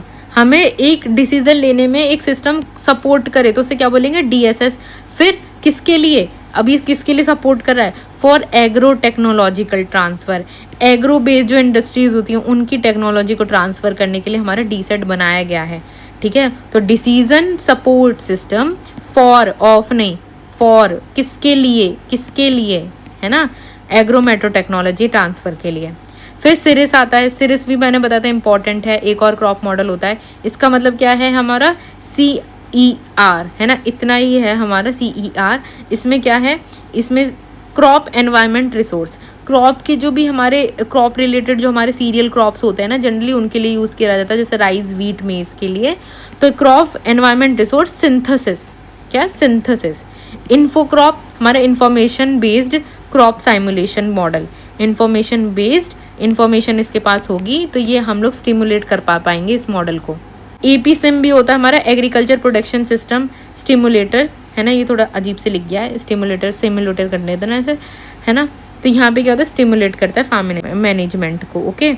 फिर आता है हमारा वूफॉस्ट क्या होता है हमारा? वर्ल्ड फूड स्टडीज़ मॉडल होता है जो कि स्टिमुलेट करता है एनुअल जो हमारी ईल्ड होती है क्रॉप की, उसको हमारा जो है स्टिमुलेट करता है कि कितनी ईल्ड होगी। तो बेसिकली इसमें DSET इम्पॉर्टेंट है, सिरिस इम्पॉर्टेंट है, ठीक है, और वूफॉस्ट इम्पॉर्टेंट है। तो ये हमारे मोस्ट इम्पॉर्टेंट, ये ज़्यादा पूछे जाते हैं, ठीक है। फिर हमारे कुछ इंपॉर्टेंट जनरल टर्म्स हैं, जैसे soil organic matter, tropical cyclones होते हैं, TC का मतलब, ठीक है। इसमें आप पढ़ लीजिएगा, सारे इंपॉर्टेंट है। ये AAS इम्पॉर्टेंट है। ASS क्या है हमारा? एग्रोमेट एडवाइजरी सर्विसेज है, ठीक है। हमारा MD क्या है? मॉनसून डिप्रेशन, ठीक है। फिर हमारा पेट आ जाता है, पोटेंशियल वेपर ट्रांसपिरेशन, रेनफॉल के लिए इंपॉर्टेंट है, ठीक है। फिर हमारा एक आता है NDVI जो कि है नॉर्मलाइज्ड डिफरेंस वेजिटेशन इंडेक्स। जब हम रिमोट सेंसिंग करते हैं तो हम लोगों ने बोला कि हम लोग लैंड यूज़ एफिशिएंसी चेक करते हैं, तो उसमें NDVI यूज़ करा जाता है, जो कि नॉर्मलाइज डिफरेंस नॉर्मलाइज करता है। मतलब अगर बहुत ज़्यादा डिफरेंस आ रहा है तो उसको एक ऐसी वैल्यू पे लाना जो कि हम लोग बता सकें किसी को, अगर हमें बताना पड़ जाए तो नॉर्मलाइज करना difference of the vegetation index. GIS important है, geographical information system, geographic information system है ना। Indian remote system satellites IRS, ठीक है। मोडिस इंपॉर्टेंट नहीं है। इन एसो इल नीनो, ये हमारे ओशंस में होता है, ठीक है, इल नीनो और लैंड्स में भी, ठीक है। GDD इंपॉर्टेंट है, GDD पूछ लिया जाता है, ग्रोइंग डिग्री डेज, इसको मैंने ऊपर भी कवर किया था, है ना।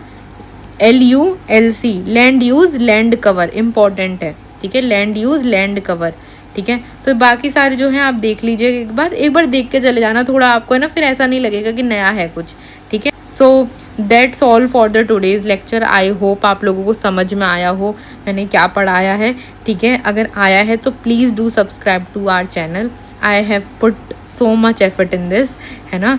तो please show us love and support and please do subscribe, share, comment, whatever you can do, है ना। ऐसा नहीं है कि मतलब इसमें भी कुछ जाता है किसी का, मेरे को पता नहीं क्यों, मतलब मेरे चैनल पे 90% लोग सब्सक्राइब ही नहीं करते, देख के चले जाते हैं, है ना। तो थोड़ा सा ना सपोर्टिंग होना चाहिए, मुझे लगता है पर्सनली, है ना।